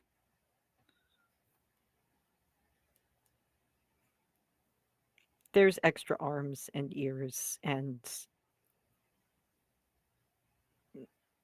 a very, very simplified version of a face. Happy to see you are all right, and that you did not blow up the whole place. Uh, yeah, Hmm. I think you did a very good job not blowing up the place and keeping someone else from blowing up the whole world. I heard that would be very bad. right. While that's happening, D is over with Vex saying they were supposed to both die. If they were to die, they would be separate. Keeping them alive in the forest is the only way for them to be together. Okay. The forest is where bad children go to learn their lesson. Unfortunately, they cannot come back out until they have, well, learned their lesson. And children never come back out of the forest. Uh yeah, Vex kind of like was starting to understand as D was explaining that and is going right back to wait, what do you mean children never come back out of the forest? I, Children. What the heck I've, forest? I've never seen it happen, but to be fair, I don't remember seeing much of anything. Why don't we go back and figure this out? It'll all unwind itself. The fact is that Bella is no longer a child. And if the forest only keeps children, Hmm. logic states that Bella would have a better chance of learning her lesson, especially with Michael there alongside her. Maybe. I have no idea. I just thought, they're being bad and they should stop doing that. And then they went poof, got dragged away. Okay. By the way, it's very lovely to meet you all. It's I know your names, but only because I read them in your minds. you can. Okay, we can have a discussion on the way back, maybe. Oh, you didn't realize? That's how I've been talking to you this whole time. Actually, I completely did not notice.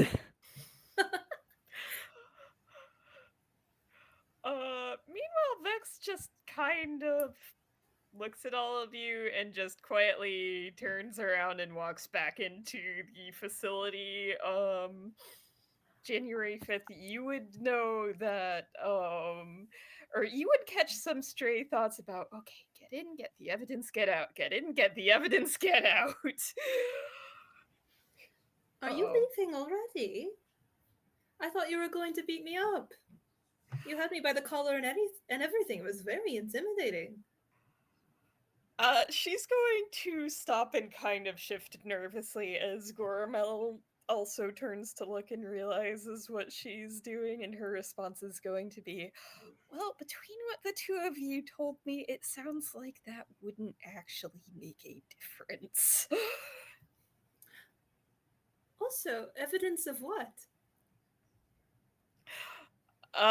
Goromel's eyebrows are going up, and she's going to say, well, that is, I mean, and she doesn't say this out loud, but what pops into her head is of whoever killed my parent.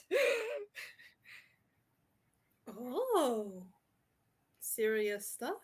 I'll leave you to it. And Goromel's going to say, are you planning to end the world? To which Vex is going to emphatically reply, no. Gormel's going to say, okay, cool. We were only supposed to intervene if you had turned Harbinger. You do what you need to. And then they turn around and start radioing to base for, yep, we stopped the Harbinger in the first door and would like to go back to somewhere that is not below freezing now, thank you. Dee is going to walk over to Vex and say, I truly hope that you find what you're looking for. Thanks. However, if you end up going down the wrong road, I want you to understand I'll stop you. Vex is going to look you dead in the eye and reply, I could say much the same to you. Good. I wouldn't want it any other way. If you would like, you can gain a bond with Vex. That makes sense to me.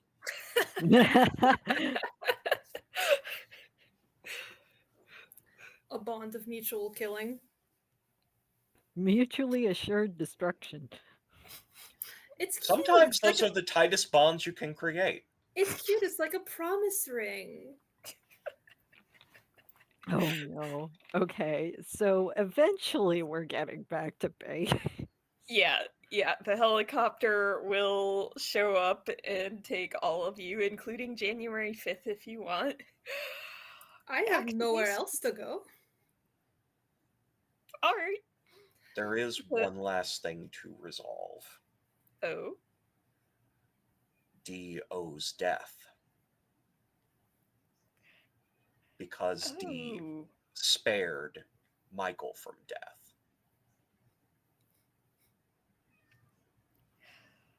all right. Yeah, time is going to stop, and poor Goramel is once again going to temporarily become the puppet of the current death. Hmm, you're not getting nostalgic, are you? Doesn't seem like you would have spared that shadow otherwise. D is going to get uncomfortably close. In front of my salad? I just wanted to make sure that you remembered who is in charge. In front of my salad? You, this is time stopped. No, that was out of character, baby. Okay. Yeah. So, as you say that, the other death is not going to seem intimidated in the slightest. Really now. And they are going to run their finger along the top of the scythe. I have to admit, I didn't think you had it in you to restore this to what it once was, for all the good that's going to do you. But the way I see it, you have two choices.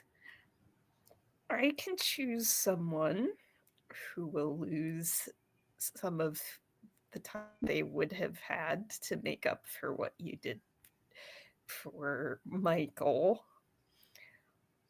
or you can make up for an oversight of yours. I want you to find out what happened to that Grim Reaper of yours. I was going to be doing that anyway. Hmm.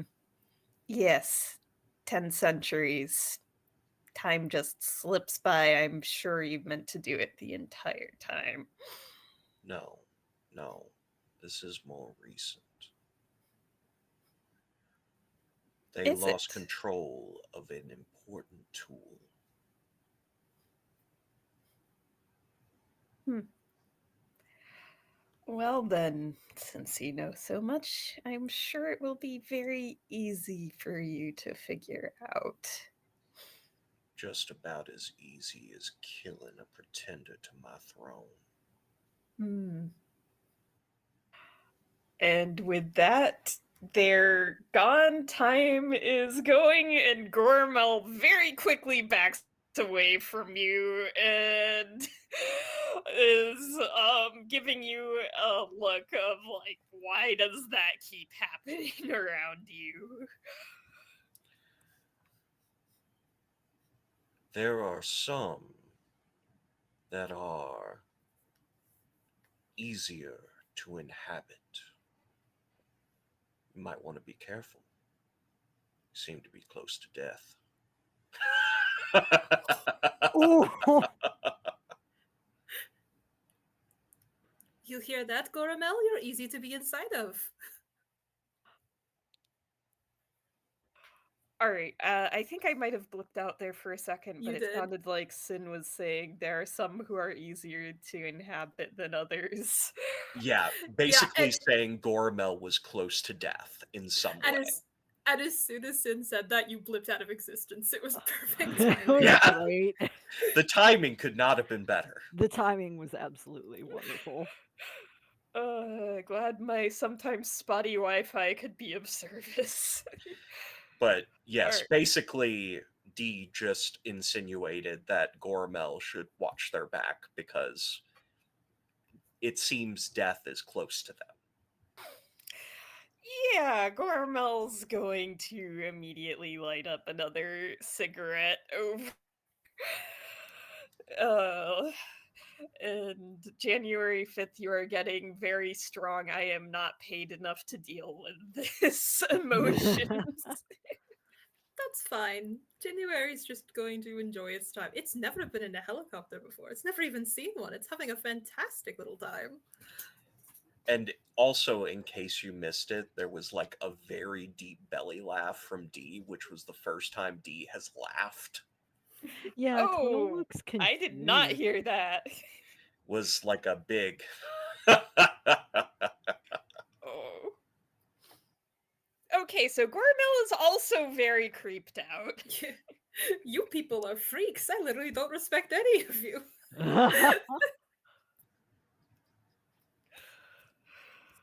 Oh.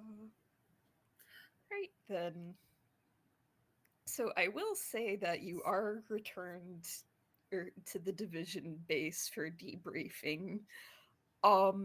Do all of you say more or less the truth as it happened, or is there anything you try to lie about or omit from your report? I would say that D would minimize the reports of damage from Tuttle and would take a majority of the responsibility for the facility's destruction. If Aw. if they seek a report from January 5th, they're going to be sorely disappointed. Because Well, the report they're going to get is, oh, well, I woke up. They were there. We went down a bunch of stairs. There was someone causing a ruckus. And then that person fell. And then things were about to get blown up. But Tuttle stopped it, and then we left. I will say that when they're questioning January 5th, the focus would be a little less on mission debriefing and a little more on wait, who the heck is this? Yeah. Hello. Oh, so I guess is there anything else you remember that you would share with them? No. Oh, I don't have a name, I don't think. Uh, nope, nothing coming to mind. All right, yeah. So for now, they have you in temporary division housing and have some tests slated to try to assess. How powerful are you exactly? Though they're already pretty sure you've got to be Omen class if you walked out of there alive. Tuttle. uh, did Dee say what did Dee tell Tuttle what not to say? I think D would have CC'd Tuttle on their report. And much just because I love the idea of this, like super speed typing. Okay. You know what? Yes, this works. You do file text-based reports, which means that Tuttle, you are able to see D's report before you file your own. So we're just gonna erase some of this, and we're going to, I guess, also erase the portion that says I siphoned the door of power off of the scythe. Okay. Or whatever power I got from the scythe. That's sort of nebulous and we don't know what it is. All I know is that Tuttle siphoned a lot. All right. I will also say that even before you file your reports, Division would realize what you came back with and politely request that D remand custody of the Reaper's scythe into storage so that they can ensure its stability. I think in this instance, D would absolutely turn over the scythe into custody because at this point, D already has the power from it. Kept because D needs the power of the Reaper's scythe to kill death.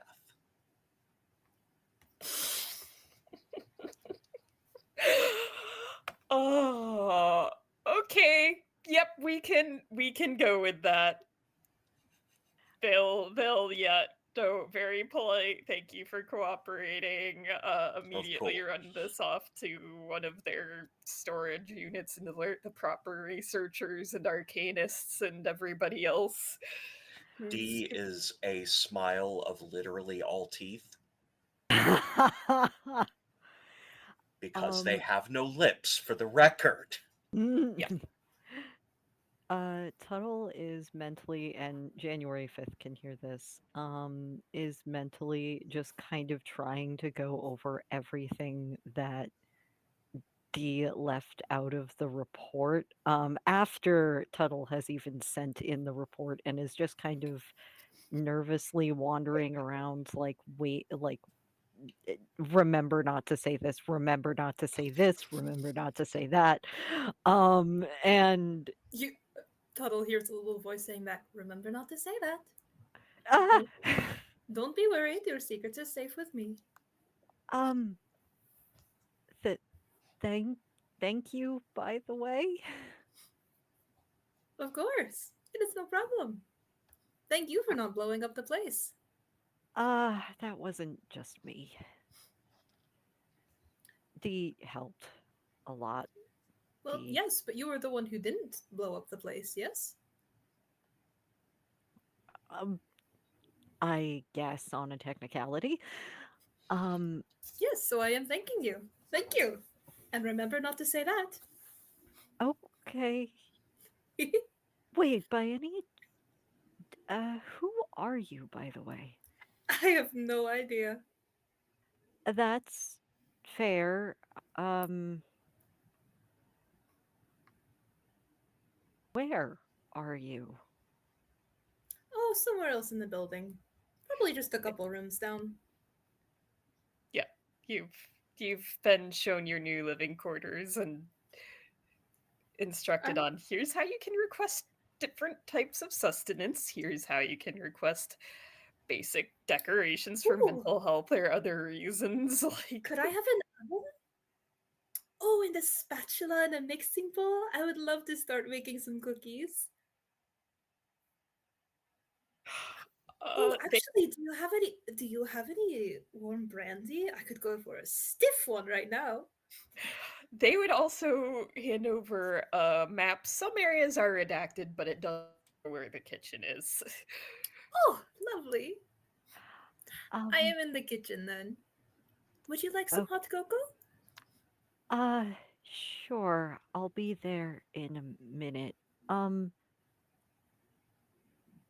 I don't suppose, I'm assuming that, like, York did come back with us, but at this point is just. Yeah, no, so I think how I want to play this is York did kind of just weirdly vanish from the facility. You do still get the sense that they're okay. And if you ask Division, they're talking about, oh, York? Yeah, no, they had like a book signing, right? And they're acting like everything is totally normal. Yeah, York was that one gif of the guy holding up a peace sign and then vanishing. Maybe. Tuttle is going to go and immediately try to find D then. All right, so before we do that, I do want to say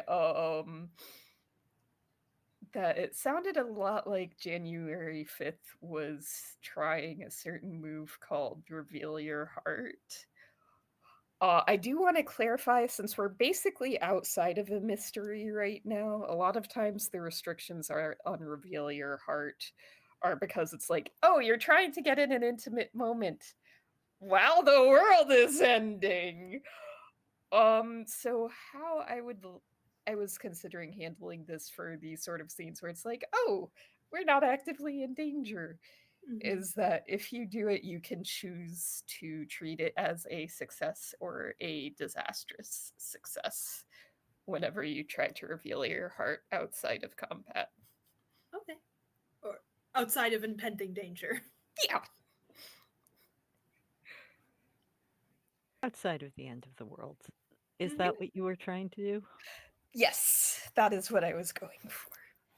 So I guess my question is so on a normal success, you you January 5th get to choose whether to gain a bond with the person, whether they soothe you and you clear a condition, whether they teach you something important and you mark XP, or whether they give you hope and clear ruin.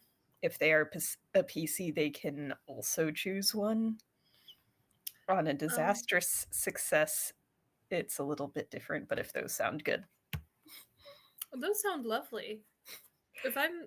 If January is just like getting to bake something and do something nice for someone, I think that would clear like his head enough so he could clear condition. All right.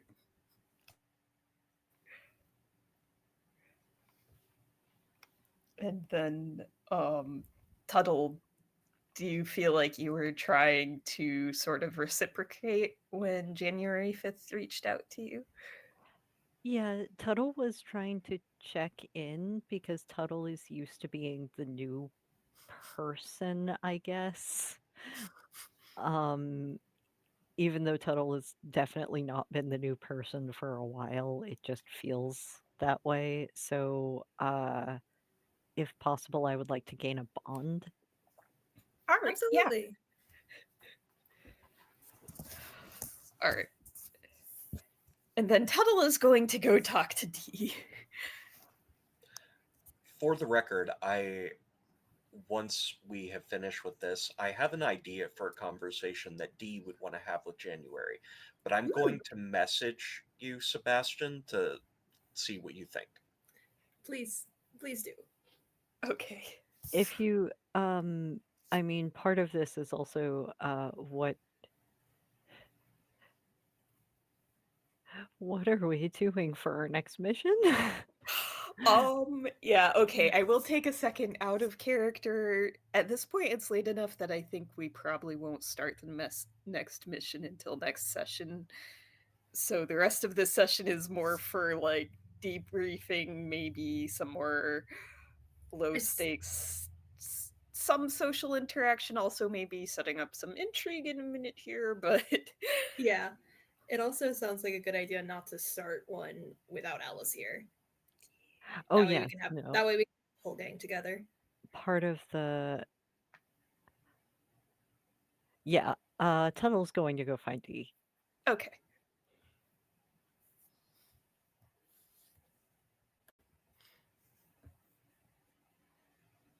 I don't know where Dee is, but Um, Dee would be sitting in their room, just having finished typing up the report, and be kind of humming to themselves.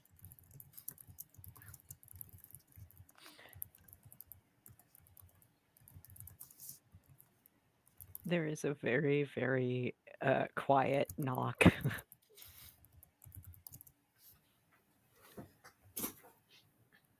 Dee will stand and open the door. Yes? um, um, I was gonna go to the kitchen and get cookies, but I figured I'd stop by and ask, uh, where we're not putting what everything we found on paper?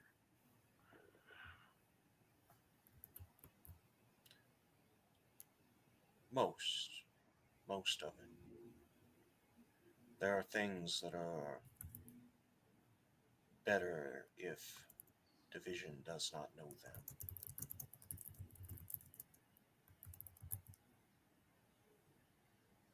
But they tried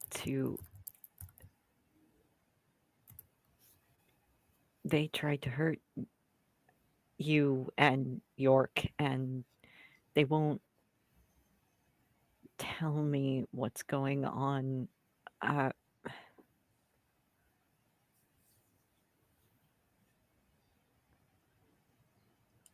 It's fine.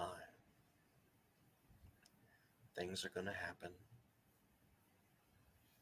There's a lot of bad things out there. The difference is knowing when you need to reach out and when you need to keep it in.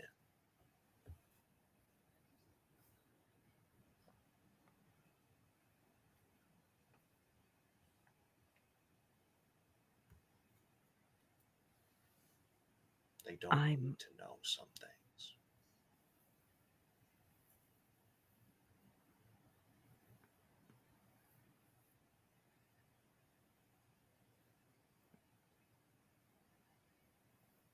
I'm not gonna say anything, but I'm a very easy read. Really? Couldn't tell. This is one of those times I got the sarcasm. I'm glad. Saves us some time. But what about the door? What about the The power that both you and I have,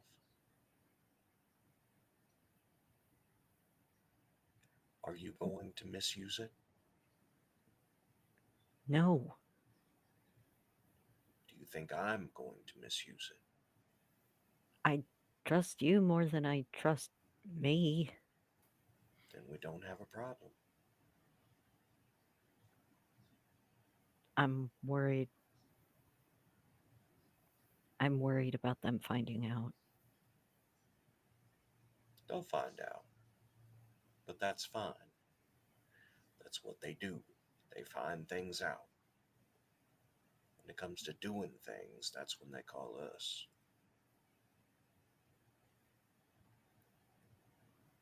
Yeah, but what happens when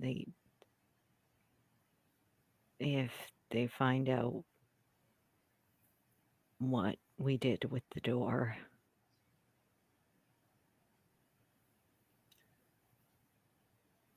Worse comes to worse, one of us will have to end up taking a dirt nap.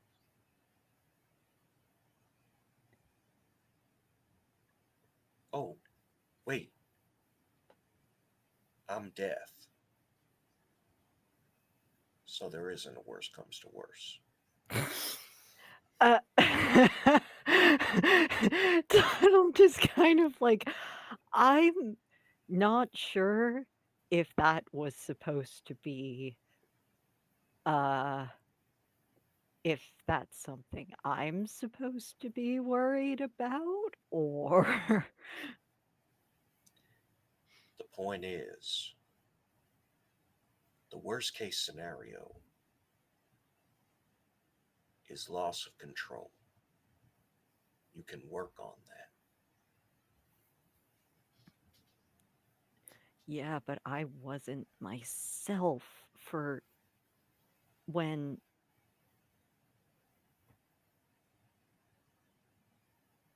I know.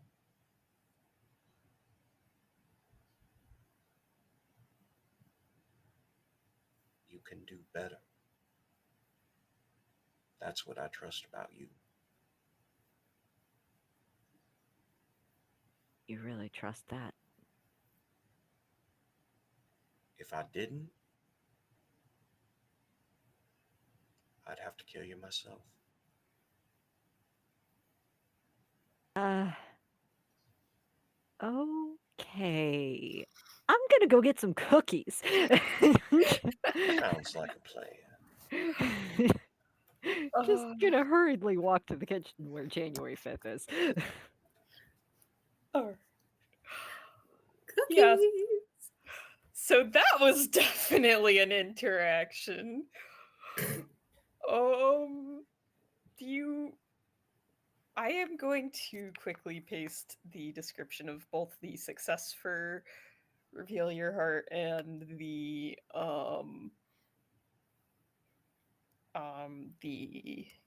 disastrous success in the Roll20 chat. Feel free to look over that and decide among yourselves which of those seems more appropriate for the interaction you just had. I definitely I'm a bit torn because for D is not fearful.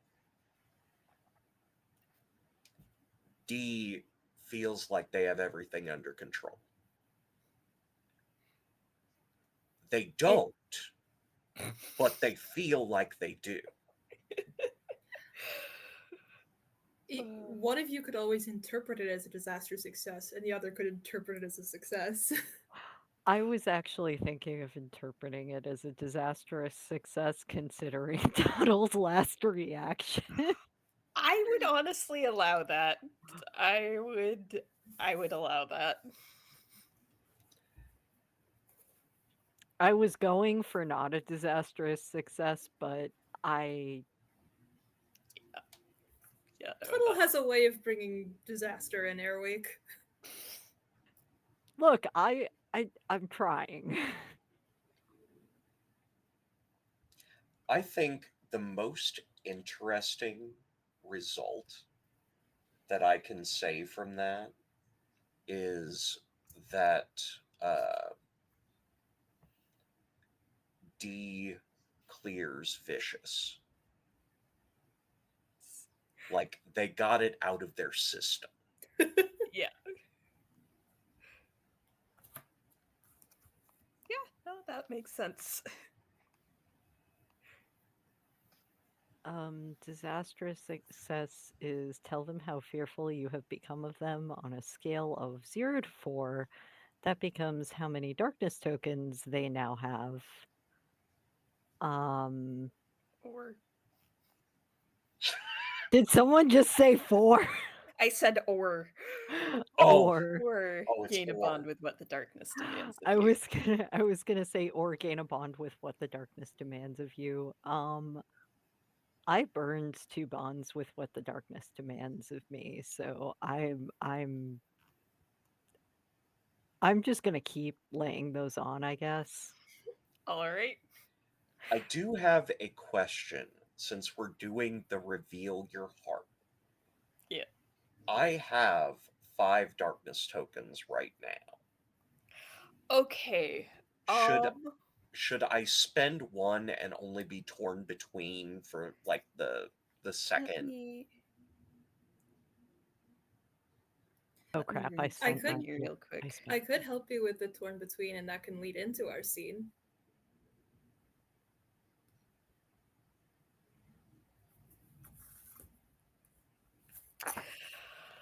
Um January takes the choice away from you again. so we have we might have two options here. So I think in this case actually so Tuttle was the one who initiated the move. And this is a Okay. reciprocal move, so you are not torn between. Okay. Is the simplest way to handle this.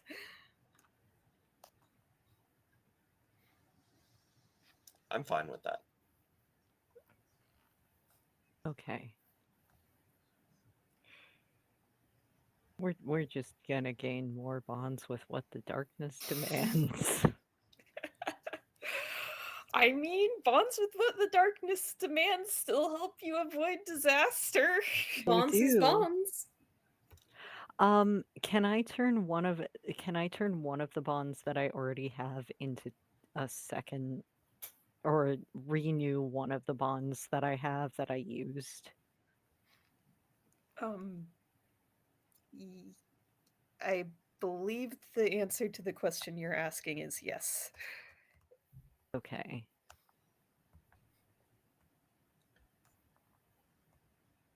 I'm gonna renew the bond with having control over a door of power because that might become relevant later because reasons. Reasons. Cookie time? Cookie Cookie! time. I don't think it would be D that does this, but I almost imagine that January would come to D not realizing that D doesn't eat. Um, yeah, especially because Dee also brought treats for Hermes. Um, I hope it's okay to say this. I don't want to take control of Hermes away from you. Uh, but one of my powers of darkness is literally creature affinity. Oh, that's so, fine. yeah, I think January and Hermes get along swimmingly. I have no issues with that. Hermes' little corky tail wags every time January 5th is around. Hello there. Just like very gently scritching with a claw. Would you like a cookie? Would little doggy like a cookie? Silent barks indicate Corgi very much wants cookie. Here you go, catch! And just like tosses it in the air. Swing! Catch. Somehow eats. Just like face peels open and like the maws of death come out and chomp it down. Certainly a possibility.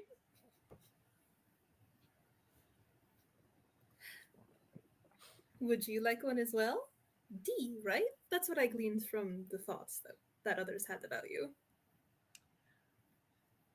That's what I've gone by Is that what you prefer to be called? for now. Alright, well, when it changes, just think it and I'll know it. Would you like a cookie as well?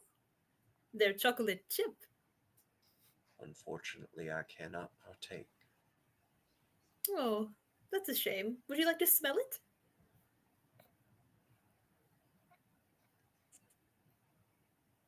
Sure. Alright, I'll just leave this plate here for you. And I'm literally imagining, like, essentially, death can't have food because if death touches food, It it rots. it dies, yeah. So, sure, the smell of baked goods would be a thing. By the way, Hmm. there's something that I think you should know. Oh, do tell. There are many things I don't know. I'd love to know more. The forest that you Hmm. take people to. I What take about it? people real close by. Really? Do you recognize me? I don't. But have you ever seen a light shining in the distance when you're in that forest?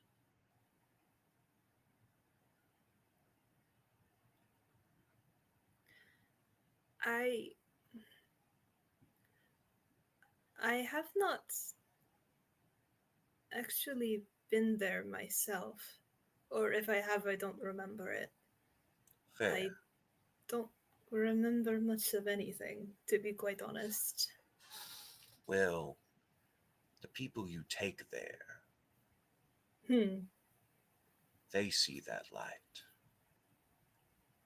That light leads them on to my campfire. That's why you've never seen anybody that escapes. They aren't coming back to you, they're coming to me. I hope so. Mostly I said that because I don't remember anyone escaping, but I don't remember much of anything. Well, I just wanted you to know that. You I seem like appreciate a pleasant soul. that's very kind of you. I don't feel much like one. I can imagine not. But when you help people cross over, you see a lot of rotten. I don't see rotten when I look at you. I don't remember much. But trust me, I do remember what it is like to look at someone who is rotten from the core.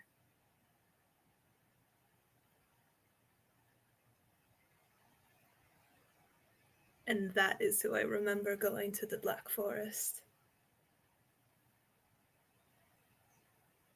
Indeed. And when you burn that rot out of them, that's when they're ready to pass on.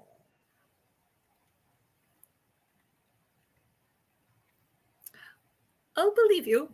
Like I said, don't know too much about the process myself. Can't remember a thing. All I say that is to say that we are connected. I would hope so. At the very least, so I might seek you out for help to figure out who I am or who I was or what I'm supposed to be doing here. I would be happy to help in any way I can. That's very kind of you. After all, I've seen countless souls that have spoken of you in passing. You have? I have. What did they call me?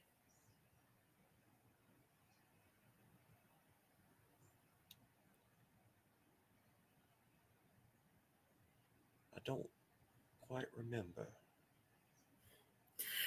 You. It's not too difficult to see him immediately deflate. Ah, yes, of course. Um, I hope they said good things about me. Probably not. But, the dead will talk. The most interesting thing was the amount of them that said you helped them. Oh, that's a pleasant surprise.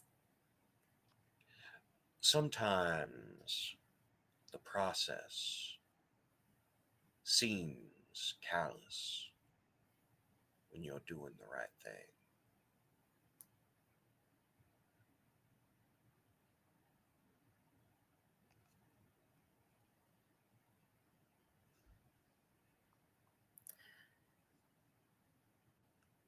Unfortunately, I wouldn't know much of anything about it. But if the dead ever tell you any more details, I'd be happy to know them.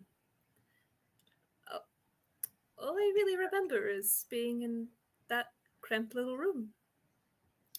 I think some people came in and did things to me, but don't remember much of the details really. Don't remember what came before, only know what's happened after, which is here and now. That is fair. I would be interested in helping your recollections, if for no other reason than to help you remember who you are. How nice of you. Though I suppose it does make sense for you to be interested in reinstating someone else to what they once were, considering your own interests. Indeed, I am a believer in the natural order of things.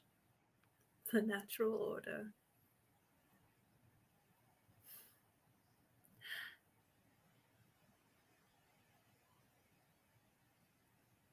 I'm so trying to decide whether I should use a move here or not, or just settle for the bond.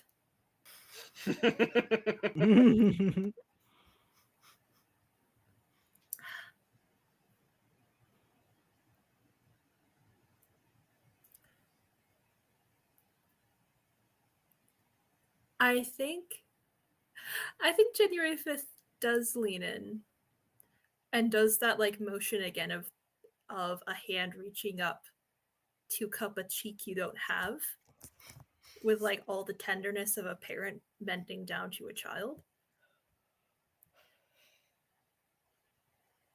Are you sure there's nothing else you know about me? And I'm going to be using the move You Can't Hide Your Heart from Me. Okay. In which What does that do? I'm very sensitive to surface thoughts and strongest feelings of those around me. That happens all the time. When I deepen my senses is when I roll. If I go digging around, so to speak. I kind of want to play with fire and just roll it and not worry about tokens or anything.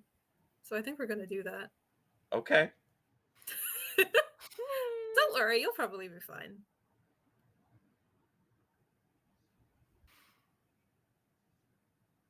Dang. See? Perfect hit. No problem. It's a perfect hit. So what does that do? I sense more under the surface and I get to ask you 2 questions. Okay. This can be just something that I glean, or it could be like like January actually asking Dee a question.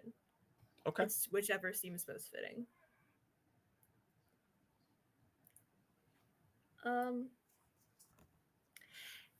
Hey Dee, what are you hiding?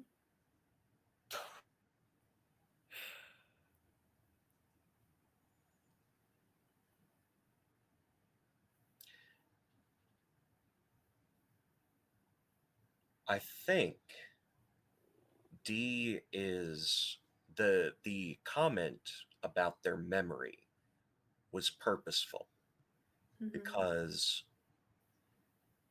they have known several entities that January could be, but D does not want to influence which one January is. Makes sense. And as January's bent down close, you can see like coal fire burning behind those empty eye sockets of the goat skull. Is I'm gonna ask one more just for funsies. What are you truly afraid of?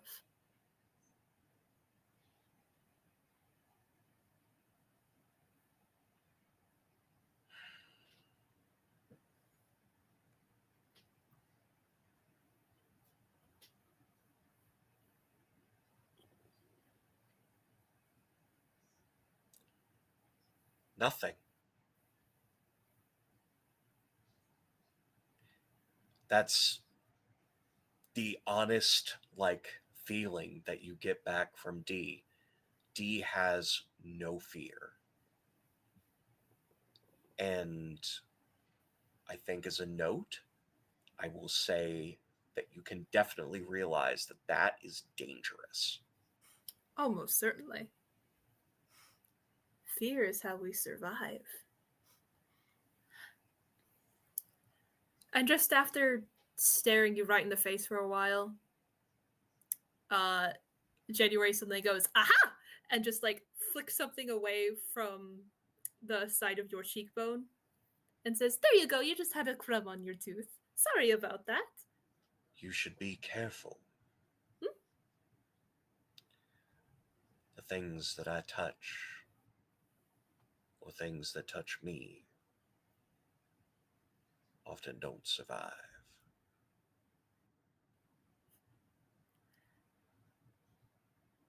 I appreciate the warning, but as far as I've been able to tell, I think I may already be past my expiration date.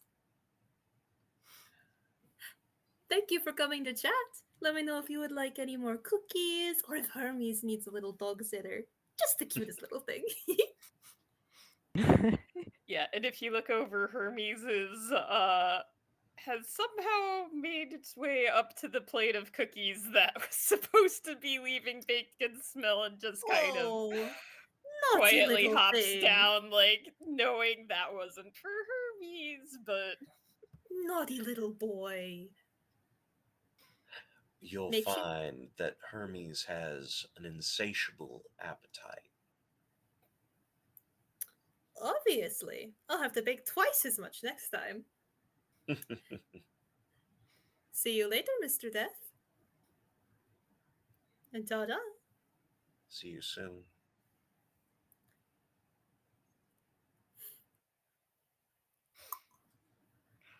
Um, I do think that was a reveal your heart. oh yeah. yeah, most certainly. I'm just trying to decide on my side if it was disastrous or not.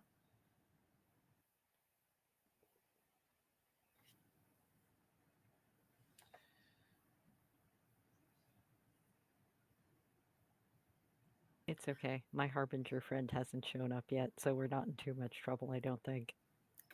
I I honestly think that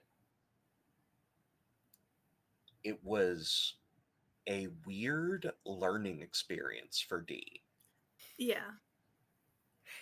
because it's been a while since D has stared down something of their strength. Mm-hmm. So I think I'm going to say they taught you something important that, you Not still only have no fear. something of your strength, and from what we've been able to tell of your realm, we operate in similar circles, perhaps. Yeah. Um,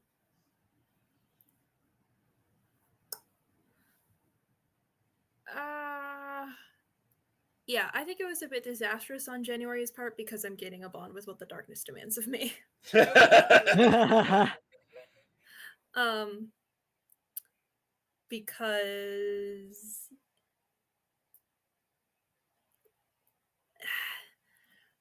let's just say that the way D was talking about their place in the forest, something that a power that January's not quite sure why they have it and what entails it, makes them think, oh, maybe it's not so bad over there.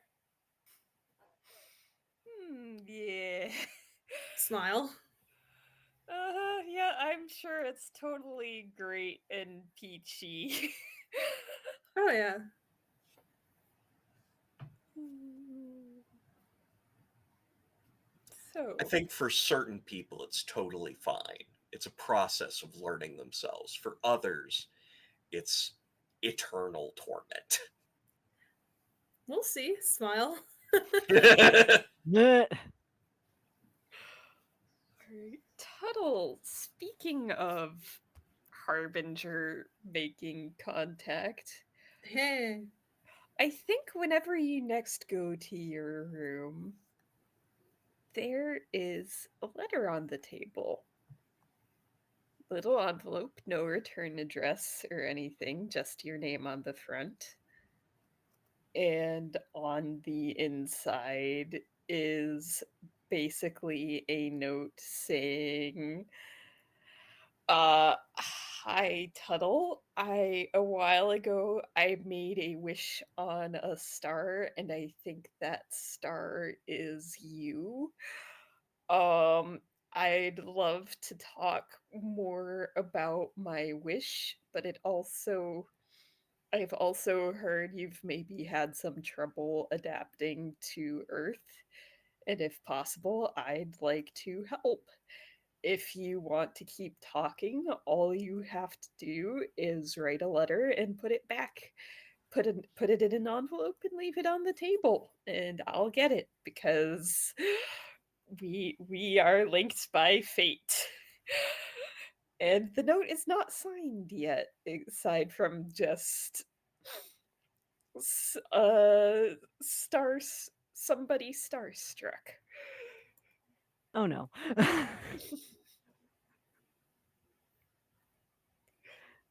Screaming! Because Tuttle is the curious type that would kind of pace around the room and then be like, "No, I'm not gonna. No, I'm not gonna," and then reply, "Yes, I would like to meet. Where should we talk?"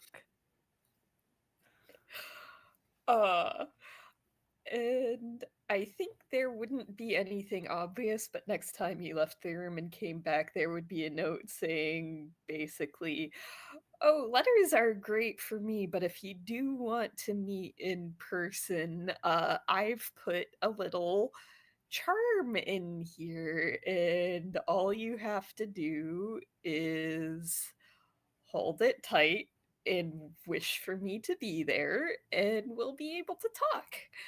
And it's just like looks like an almost cheap little charm bracelet with star danglies.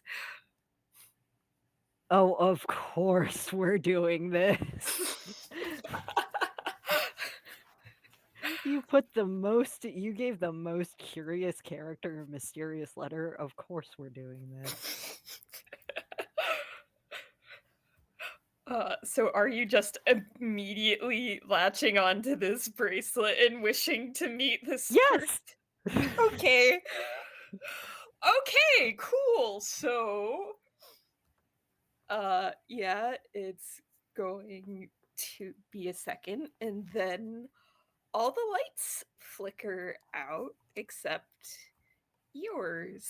Like a little bit almost like you're back up in the night sky. And then in front of you is going to appear someone who looks like a normal human. Um, this person is let's go with a woman. She has tan skin, kind of we'll say black hair, blue eyes. She's dressed fairly nicely, like nice shirt, blouse, and skirt, but looks like they're maybe a little worn. And she's going to say, oh, wow, so nice to meet you in person. My name is Sarah. Yes, Sarah will do nicely. So nice to meet you. Um, M3, Puddle. Tuttle. What a nice name. How did you get a letter in my room? Oh, well. And she fans out a deck of cards and then pulls out one that already has Tuttle written on it. A good magician never reveals her tricks. What? Who are you? Sarah! Oh, it's just, I know a little magic, just a little. And she's gonna put the deck of cards away. Um, well, you see, I've had a very interesting life, done all sorts of things. Suppose you're not super familiar with performing magic. Anyway, uh I just you know, there was just a night a while back where I was feeling awfully lonely and I looked up and I wished for there to be an important person in my life. And then I realized that it was a wishing star that I had wished on. And now I guess here we are. You wished for me? Well, seems like it.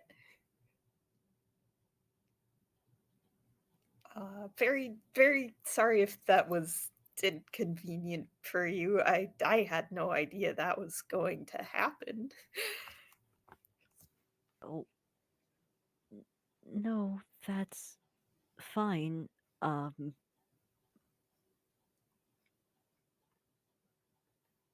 I'm important.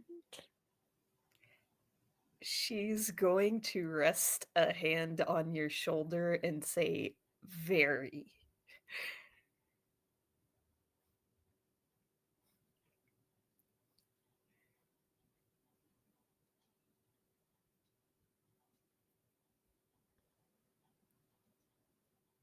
Yeah, you've lost Tuttle. Tuttle is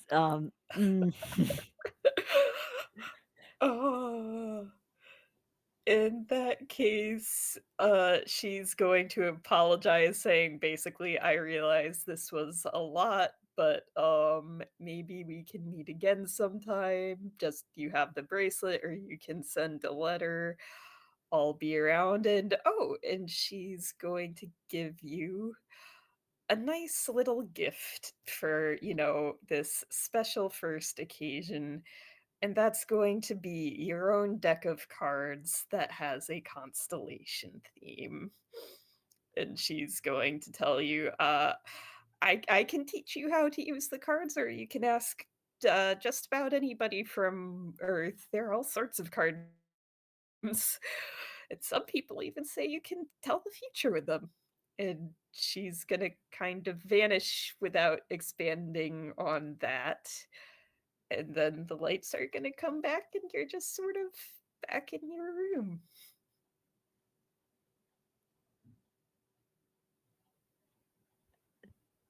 Tuttle is just going to look at the cards and then be like, "Thank you." I guess looking around like, "Okay."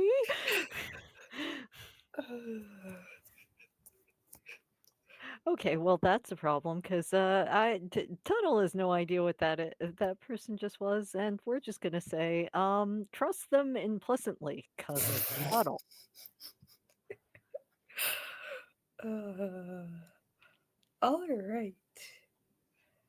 I feel like we're coming up to a good end point here. There's just one last thing I want to check in on and see if we want to do this or not. Clown, I thought it might be interesting if you described how you think Division might try to test January 5th's capabilities, and sort of how things go down as they show off what they're capable of en route to becoming a formal agent of Division who would actually be assigned to missions and such. Oh, you're muted. Thank you for letting me know. Sorry about that. I think what would happen is they at first they think, Omen class monster made it out of that huge disaster. A lot of the tests that are very, like rudimentary don't end up turning up anything. Obviously, telepathy, they can talk to people, that sort of thing. They seem to be good with animals. They don't mention much about the incident about dragging someone away that happened, so for a while, Division's like, oh, maybe they're not as capable after all. Maybe they just got super lucky. I think what bumps them up to Omen class that ends up putting them on the team is uh, a test, a impromptu, like an undercover test, Hmm. one where the subject isn't warned ahead of time. Hmm. That was meant to agitate them Hmm. in some way. They didn't hear back from the tester, and when they went into January's room to check on them, the person was rooted to the floor and all of their blood had turned into holly brambles. Oh, Shooting fun! Oh, fir oops. sticks shooting from their throat. Yep.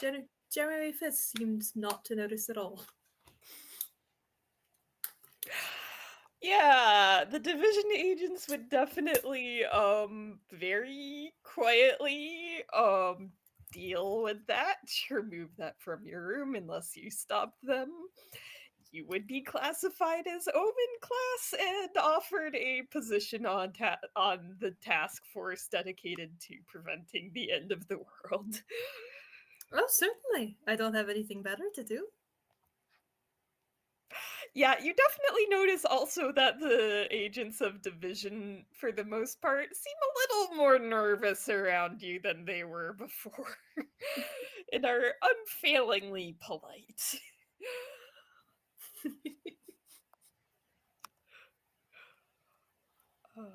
And with that, I think that's a good place to call it for tonight. Thank you very much for playing. Just to remind everyone, I'm Julia LaFond. Uh, I was the keeper for this game. I am also, excuse me, a professional game master over on Start Playing Games as Julia LaFond. And I have an Apocalypse Keys campaign starting in March if anyone is interested in trying the system out for themselves. Uh, I'm on Blue Sky as Calenmir, Calenmir, and I also do some creative writings. My author site is JK LaFond, or excuse me, jklafondwriter.wordpress.com. And would anyone else like to let people know where to find you? I think we should start with Clown since he Sure. wasn't there at the beginning. Yeah. Hi, I'm Clown. Can be used as a name, insult, whatever. Uh, I use he, him. I'm a game designer, both of digital games like visual novels as well as TTRPGs. You can find me at Clown Dream on Tumblr and on Itch.io. I have one release project, and I'm currently working on uh, two BOB TTRPGs. One called temporarily called All Left Hands, about playing a found family of supervillains, and one called Faithway Station, about gods on a reverse pilgrimage to find their believers. Feel free to hit me up. Uh, I also play January 5th. That's important. Bye.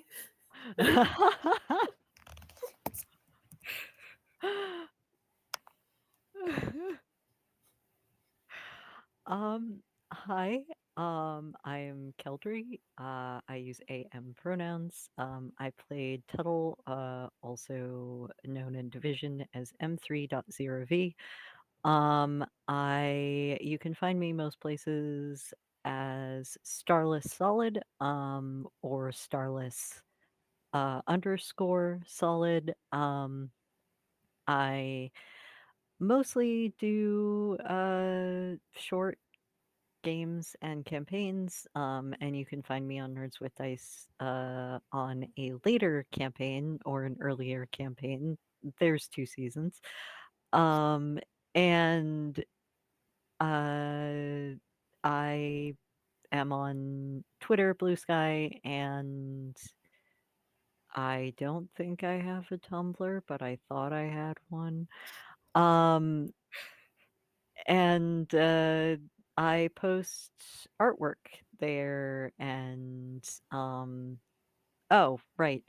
Instagram, Starless Travels. That's the only one that's different. But you can find a bunch of my art on Twitter and also on Instagram as Starless Travels. There we go. I remembered what I was saying. Oh my goodness.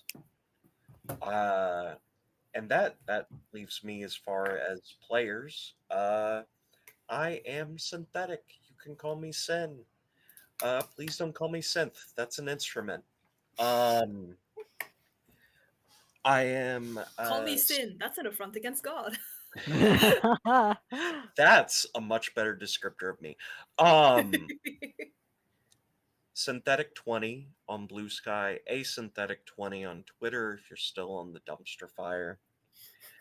Um, More importantly, though, I am a game designer and a GM of many different systems. Uh, with the games that I am getting ready to run, I will be running 20 times the games on stream this year that I ran last year, which is going to be a lot Dear of God. fun. Oh my gosh. Um, it's fine. But most importantly, on Queensgate Chronicles, my Twitch channel, which you can follow at QG Chronicles on Twitter or Blue Sky, this Monday is going to be the first episode of a campaign in a world that I lovingly crafted with some wonderful friends. And it is going to be a game where the players are running a tea shop.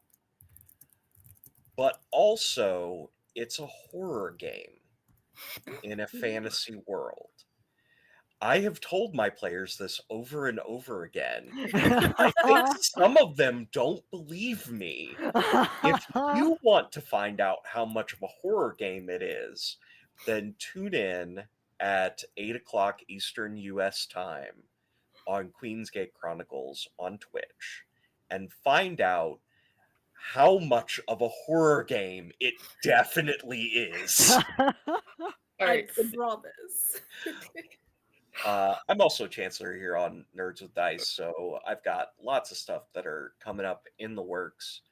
But if you want information on other things, then follow me on all the social medias because I post about all of those things whenever I remember. Back to Julia.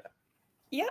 And here at Nerds with Dice, you can join us Wednesday, 8 p.m. Easter for a new Monster of the Week campaign with an all-black cast, and Fridays, 6:30 p.m. Eastern for Apocalypse Keys. Check out YouTube for more adventures from Nerds with Dice. If you have a story you wish to tell or a game you wish to showcase, our Creators app is always open and can be found on Twitter and Blue Sky, or ask for the link in our Discord. And there are going to be no raids tonight.